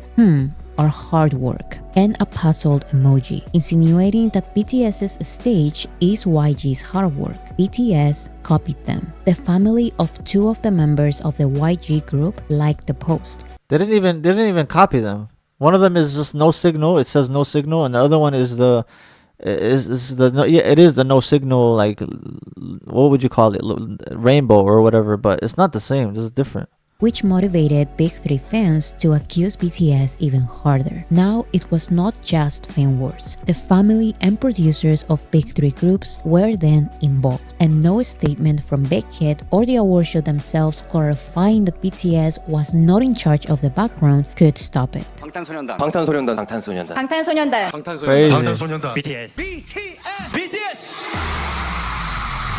BTS started 2017 with this terrible situation, but as I've mentioned, their attitude of never letting others stop them finally started paying off. In 2017, BTS became the first Korean group to receive a nomination at the Billboard Music Awards. They attended and won, so that year they had their American TV debut at the American Music Awards. Now the roles start to shift. The ones with popularity, money, power, and sometimes even seniority are BTS. Big 3 groups were then losing major awards for the first time ever. And despite their losses, they somehow managed to be the big ending performance at award shows, leaving audiences confused as to why the actual biggest group was not getting the biggest stage. But most times, So at the time, the actual biggest group she's talking about was the Big 3?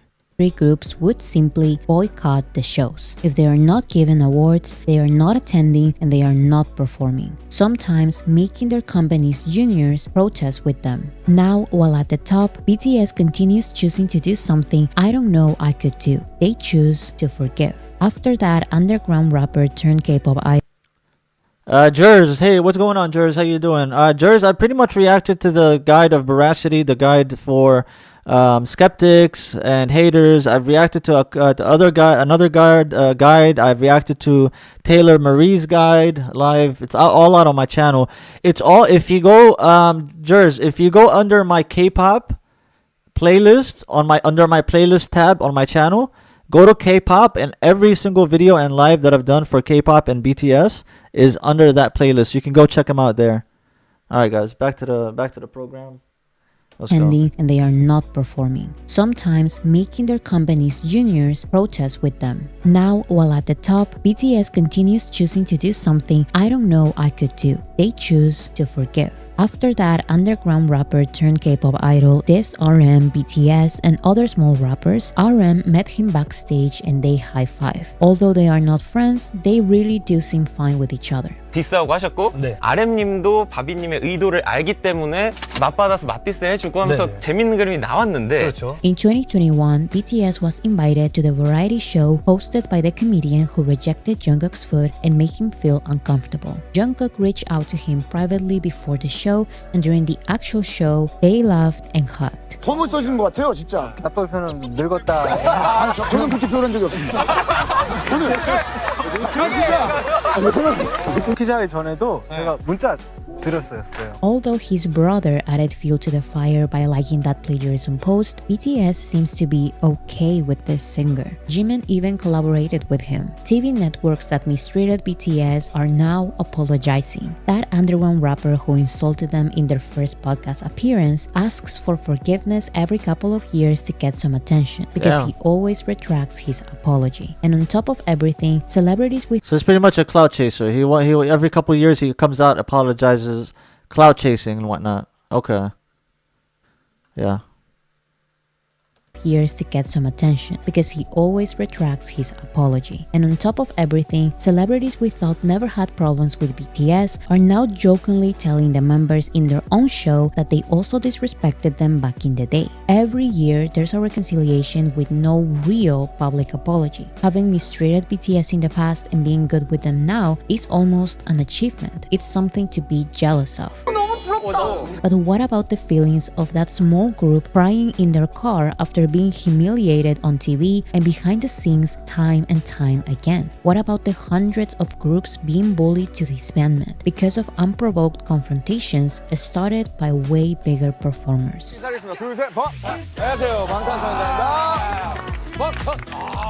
It's amazing and incredibly mature that the BTS members are continually choosing to forgive and move on, even purposefully hiding the identities of the idols who mocked them in their debut years. But what comes as extremely difficult to process as fans is the overall feeling that comes with this new performative respect given to BTS. And I'm saying performative because many times this respect comes with this backhanded compliment of "I show you respect because you have power, not because I actually respect you as an artist or person." When celebrities talk about BTS, how many times have we heard, "How can you say that? Armies are going to kill you. I have power."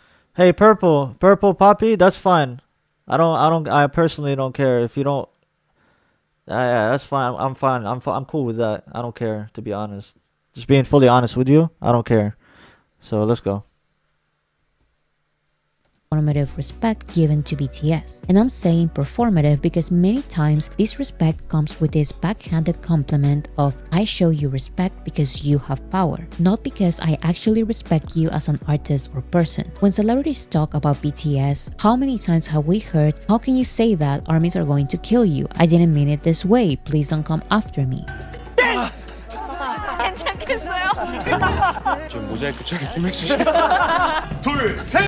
잠깐만 뭐야? 나 BTS를 진짜 좋아하는데. 나 잠깐만. 선배님이 경고했잖아. BTS 선배님 얼굴은 다 외워. They got a lot of hate. BTS got a lot of hate back then. Even if they're claiming, "Oh, I didn't mean to say that. I didn't mean to say that. I'm sorry. That didn't come out of my mouth. I didn't mean to say it." But still. This attitude is not new. Remember that the big three rapper didn't diss his actual competition, not because he respected them, but because he was afraid of their power. So when celebrities start showing that they are okay with BTS despite past controversies, they keep highlighting the idea of respect because of power and not because of actual respect. It feels not genuine, and sometimes it's proven to be not genuine. Sometimes apologizing to BTS gives someone attention. It creates jealousy. So how can we even begin to distinguish which one is genuine? And also, should we even think about it?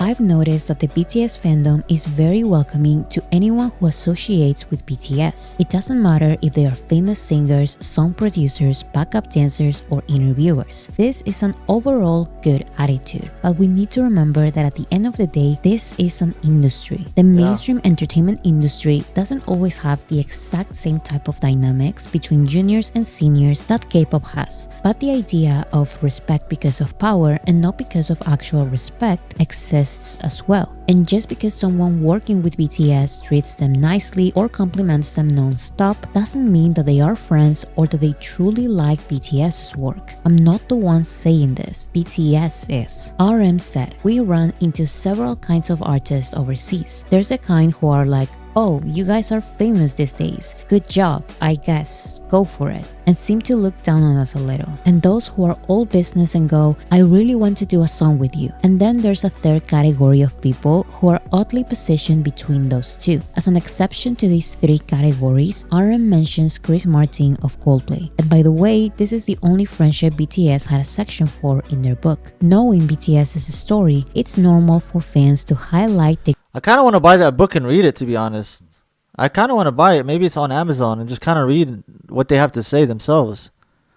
Chris Martin of Coldplay. And by the way, this is the only friendship BTS had a section for in their book. Knowing BTS's story, it's normal for fans to highlight the good interactions. It's nice to see that after everything they went through, BTS are finally receiving respect and common decency. But the respectful interactions we see on camera are not always what they look like. And I believe we shouldn't be pressured to thank, celebrate, and follow the other celebrity for being respectful. Unless I'm an actual fan of their work, I'm not following anyone who says hello to BTS. But that's just me.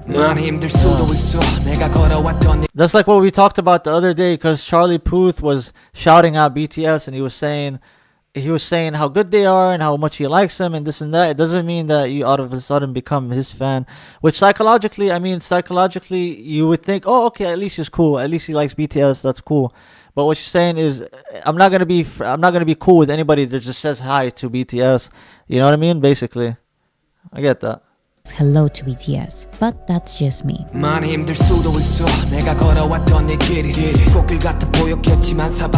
But yeah, no, definitely, I'm gonna try to buy the book. I'm gonna try. I'm actually gonna buy the book and I'm gonna read what they have to say. I'm very, very curious to know.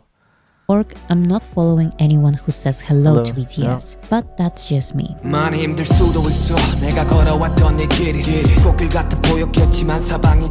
the end of the day, the BTS members are the ones deciding to move on. They are finally in the position to brush off the bad interactions, accept the superficial ones, and forgive the old ones. And one of the reasons they want to move on is because they want to stop juniors and small artists from going through what they went through. BTS never pretends their juniors don't exist. BTS greets everyone around them. BTS doesn't reject their juniors' gifts. They are the ones giving them. BTS gives their juniors encouraging words. Some idols are even surprised that BTS would be kind, which makes me wonder how other seniors interact with their juniors. 근데 정말 놀랐던 게 너무 저희한테 친절하게 해주셔서 제가 너무 감동받았었어요. 저희 무대도 칭찬해 주시고 악수도 하고 그리고. But what we know for sure is that BTS is purposefully using their seniority and fame to change the experience of junior idols. 아니 선배님이랑 진짜 사실 이렇게 대화할 기회가 없으니까 그냥 말 걸면 되는데.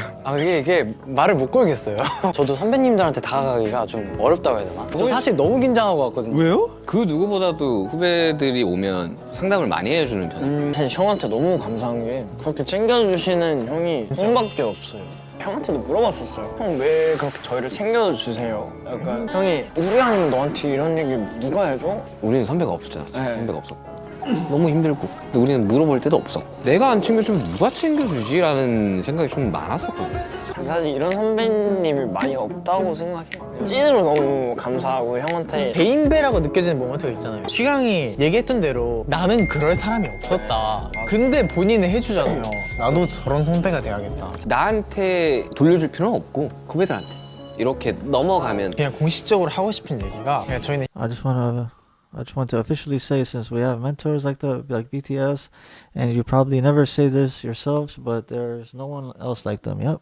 True. 형들이랑 선배를 뒀잖아요. 당연히 선배님들이 본인들 입으로 Sorry, I paused there, guys. I was trying to read the sentence before it goes away because sometimes it just goes away in mid me reading it. 얘기하지 않으시겠지만 진짜 이런 사람들이 없다니까요, 세상에 그냥. Here's some of the translation of one of the many BTS songs about the dynamic between juniors and seniors and how they want to change it.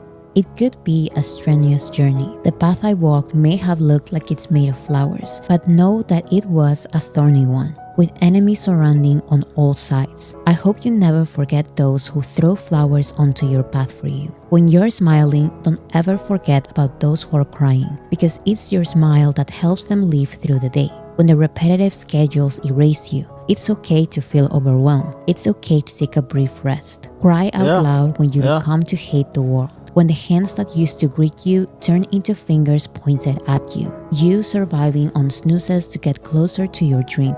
It's okay to rest. Today at least, don't even dream. When you silently show me a faint smile, only then I feel a little relieved. This place is a war zone without gunshots. Your peers are your enemies. The brutal yet beautiful good and evil, determined by numbers. When I fail to kill someone else, I become the one to die. Why do I have to kill someone when this scene is not a boxing ring?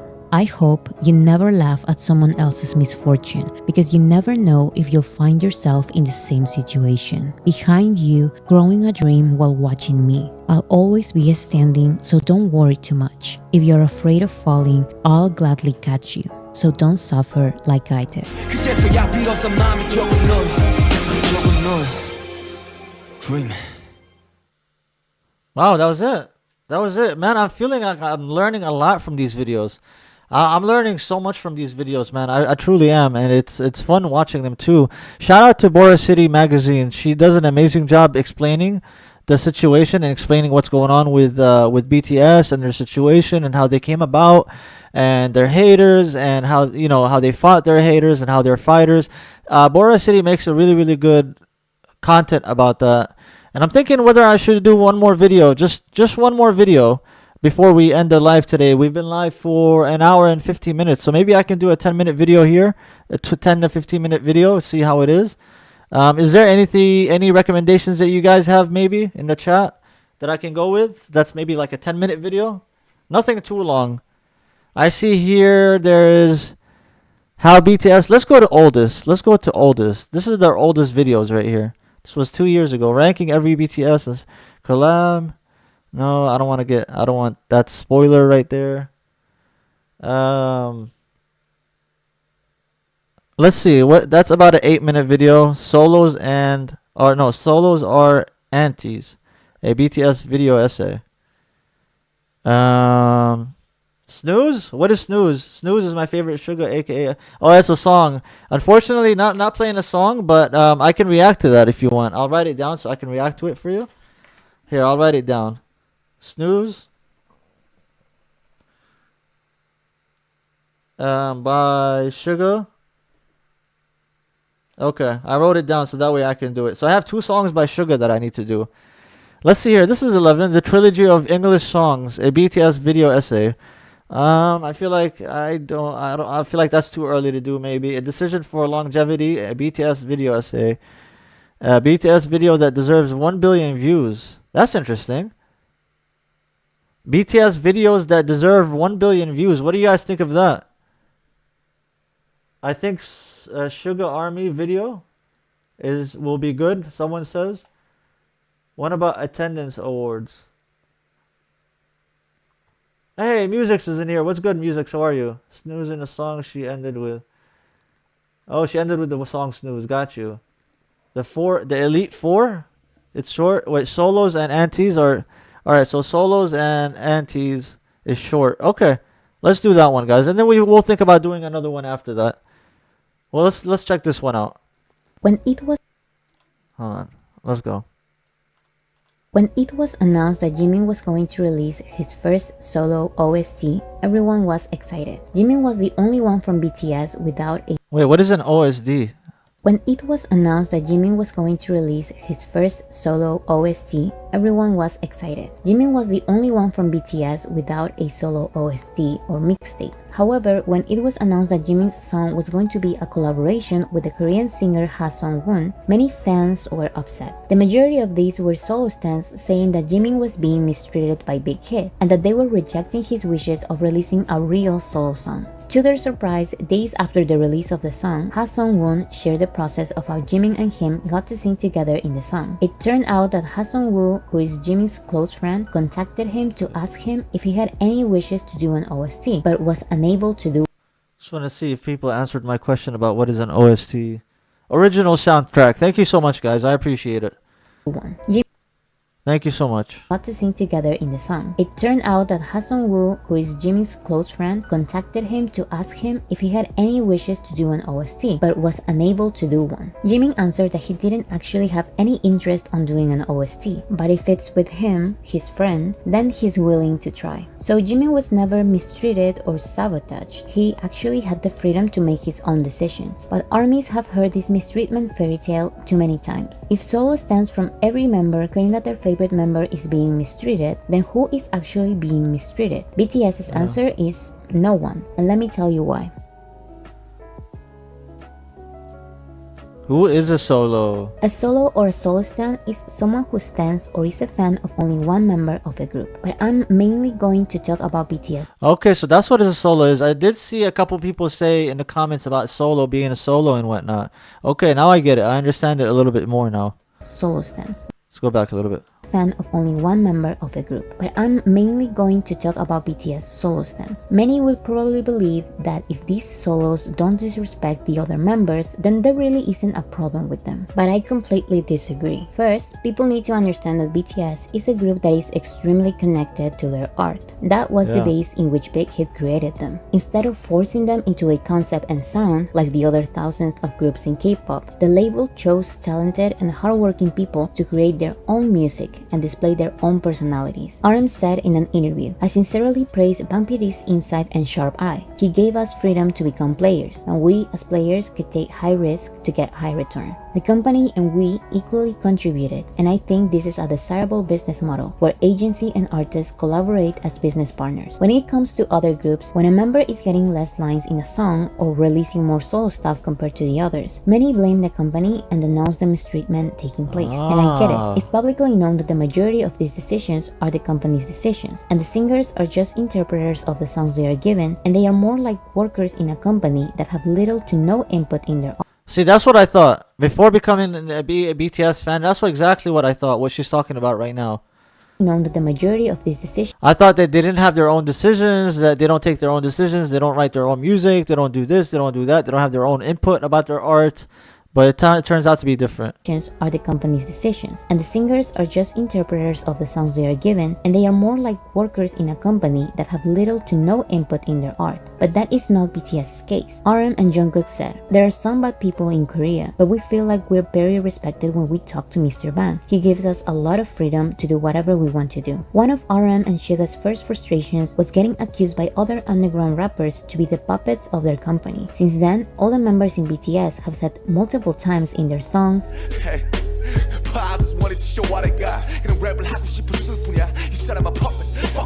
interviews, 아미분들, 빅히트 모든 식구분들 그리고 That's V right here. 주위에 이제 Our members, Army, Big Hit, family, and friends have all helped us grow and advance step by step. 챙겨주시는 저희 친한 지인분들 때문에 이제 저희가 이렇게 성장하고 and live streams that they have a voice in their art, that they are not being mistreated, and to please trust them. 이번 앨범도 그리고 저희 앨범뿐만 아니라 지금 많은 분들이 걱정하시고 얘기하시는 부분도 너무나 그런 게 최대한 없게 저희가 노력하고 생각하고 있을 테니까요. 좀 믿어주시고 조금만 더 We 믿어주셨으면 trust you, man. We trust But you. solos don't listen to this. I understand if you have a stronger connection to one member and he is your favorite or your bias. But if you truly respect him, you will understand that their priority is focusing on BTS. So See, for me, I'm sorry to interrupt her again. For me, I see BTS as one entity, as one artist.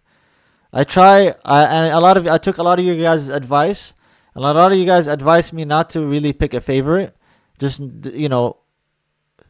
all of them should be your favorite. You know what I mean? And I'm trying to do that.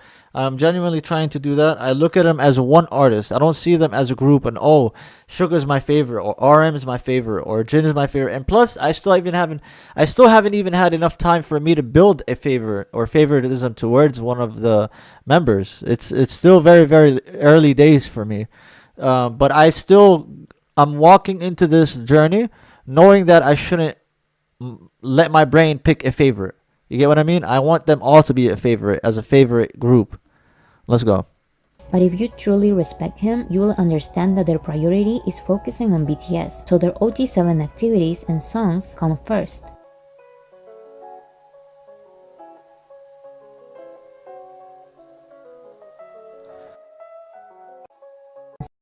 Songs come first. Solos were complaining that members of other groups were ambassadors of fashion brands.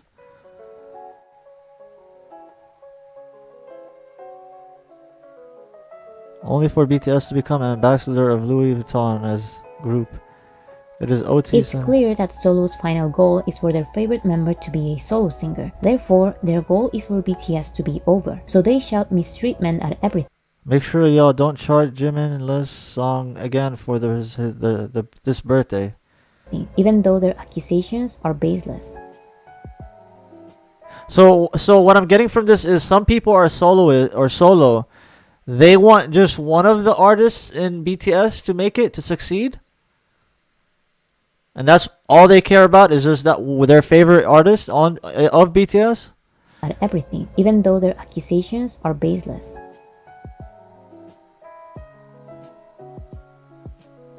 Let's start with the fact that if they were truly unhappy with their company, they wouldn't have signed a new 7-year contract with Big Hit. They would have disbanded or signed to another label. We even know that major music labels around the world were offering millions to have BTS under their belt. However, in their 7th anniversary, Jin said, "If things went as they were supposed to originally, yesterday would have seen the end of our contracts. But I am so thankful to have met the members, as well as a good company. I am relieved that we are able to be together for a much, much longer time." 저는 우리 회사를 너무 좋아해요. 왜냐면은 늘 바라면서 하는 회사들도 많지만 거의 다 아미들을 위해서 저희 회사를 인정합니다. 다른 분들 보면은 팬분들이 소속사를 가끔 싫어하는 경우가 있더라고. 근데 저희는 대체적으로 팬분들이 저희 빅히트를 좋아하는 것 같아요. 시킨 건 아니고 진짜 좋은 회사인 것 같아요. After this, the 7 members were given a financial stake in Big Hit, now called HYBE. About this, RM said, "It's very meaningful for us, and also the company, that we admit and recognize each other as true partners." Despite all this, solo stans have claimed mistreatment for many decisions that BTS have made for themselves. The most notable one is line distribution, meaning how many lines in a song each member sings. And during all these years, the members have said the same thing. They all record everything, and then the line distribution will depend on who best fits the style of the song. If the melody came out, that's interesting. We tried to find who could do the best for that melodies, because everyone has their own a specific personalities and voices. So we tried to always be fair. That's interesting. Very, very interesting. We got our own style, so I think that's true. You have 7 members. How are you gonna know, and how are you gonna count how many lines each member has in a song? I wonder now, and you got me thinking. I'm wondering who has had the most lines out of the BTS members. Maybe RM has. I don't know. But who has had the most lines in every song that they've released so far? If you count all the lines and all the melodies and all the lyrics that they've wrote, I wonder who out of the BTS 7 has the most lyrics in the songs. But that's very interesting, having to juggle between, okay, we got to be fair.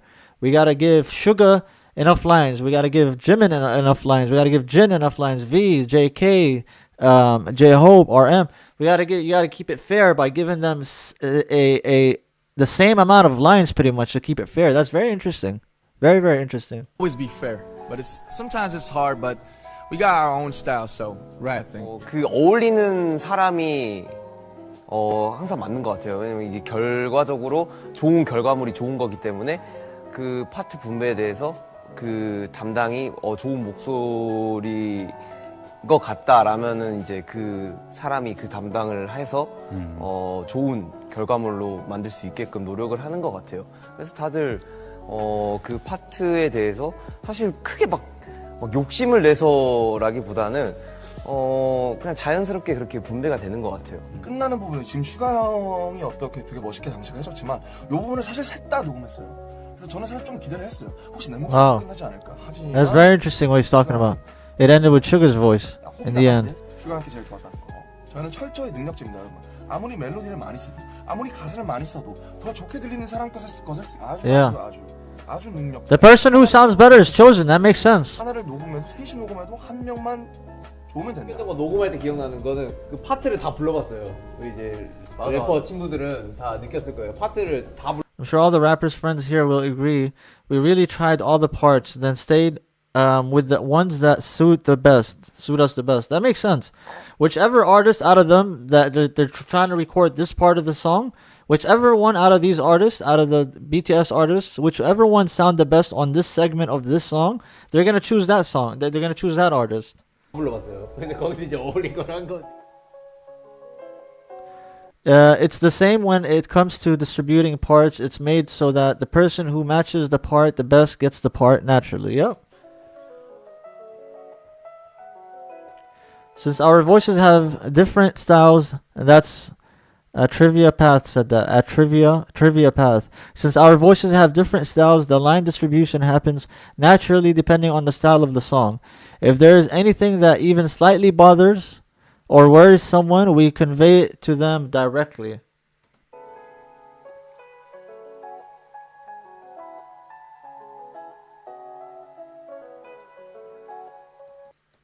There's a lot more tweets and whatnot. In some songs, J-Hope for example, we have only a couple of lines, and in others, he will sing the most. And this is the case with every member. Actually, according to this graphic by Twitter user Sarah's Just Here, the total line distribution from debut to their most... JK has the biggest. JK, I'm looking right here. The yellow looks like the biggest slice of pizza, or the slice of the round circle, the graph. Whatever you want to call it. What is it called? What is that circle called? I forgot. Man, I haven't done math in a long time. But JK has the biggest part. So most recent release is pretty much equal. And if there's someone... And they are pretty much equal. I mean, if you look at this, it's pretty much equal, but JK looks like he has a little tiny bit more. And then maybe... who sings the most is nothing like what solos make it up to be. And it's the same thing when a member wears a different color, is less active on social media, Pie chart. Thank you so much. Pie chart. or releases a solo mixtape. Solos will be there creating conspiracy theories about mistreatment. In conclusion, the guys are happy with their company and are capable of making their own decisions. They've never shown otherwise. So solos' concerns are baseless. Yeah, don't be concerned about that, guys. They got it. They got it. They probably have a formula, and they go by the formula, and they know exactly the company, the mother company, the big hit. They all know exactly what they're doing. They've been doing this for years, man. They've been doing this for many years, and Jordan, what are you doing? And yeah, they got it down, man. They got the formula down. I do wonder, however, if their behavior has anything to do with the fact that the majority, if not all solo stans, are fans of other groups. Maybe what they actually want is for their supposedly favorite member to be miserable, so BTS disbands, in the hopes of their actual favorite group to have a chance to be where BTS is now. Sadly for them, the members of BTS have said countless times that they want to continue performing as a 7-member group for many years to come. So all those fan fiction stories about them hating each other and their company are only that, fiction. Yeah. I didn't even know that some people thought of that. I didn't even know that some people thought that they hate each other and that they have an agenda against each other and they hate their company and all that whatnot. But it's not true. I don't see that. When I look at BTS and so far everything that I've seen from BTS, it looks like they really enjoy each other's companies. It really shows that they enjoy being around each other. They enjoy making music together. They enjoy going to awards shows together.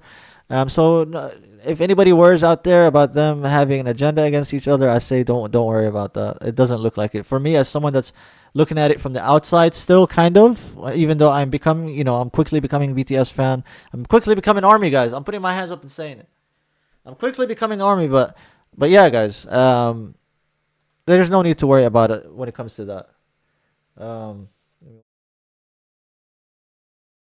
Hello, guys. This has been the end of the stream for today. I want to thank everyone for joining. Really, I want to thank every single person for joining. We had upwards of 63, 65 people in here today. I hope every time I go live for a BTS video, there's so many content, guys. So much still content for us to go through. So many different guides and so many different videos and so many different compilations and songs and albums. There's still so much to do live. So please, guys, turn on your notifications. First of all, subscribe to the channel if you're new. If it's your first time coming across my live, make sure you subscribe to the channel. Turn on your notifications. You might be able to turn on your live notifications only. Like, it'll notify you only when I go live. There might be an option for doing that. If you don't want all my videos to pop up, at least turn on the live one. So that way when I go live, you get notified. And I want to shout out a few people in the chat. Of course, shout out to Mono7, to Wits, to Lori. Shout out to Big Lori, Jers, Jatai Bias, or something like that. I'm sorry if I got your name wrong. Alone, Neha, Imagine, Musics, of course. Jewy, Naders, Kumari. Much love to you guys, man. For real. Thank you so much for joining me. I hope you guys continue to join me on this journey to get to know BTS and to get to know their music. I appreciate you guys so much for joining again. Please, guys, hit the like button after this video drops. Help this video reach more people when it uploads by leaving a comment and a like. And that being said, guys, I want to thank you all so much for joining me again. And I will see you in the next stream, in the very next live. Expect it here in the next couple days. I am going to be going live today for a soccer game, which I don't think you guys are going to be interested in that. It's an Inter Miami game, so I'm going to watch them go at Messi. Laura, I'll probably see you there. But yeah, that being said, guys, thank you again so much for joining me. Much love. Take care and peace.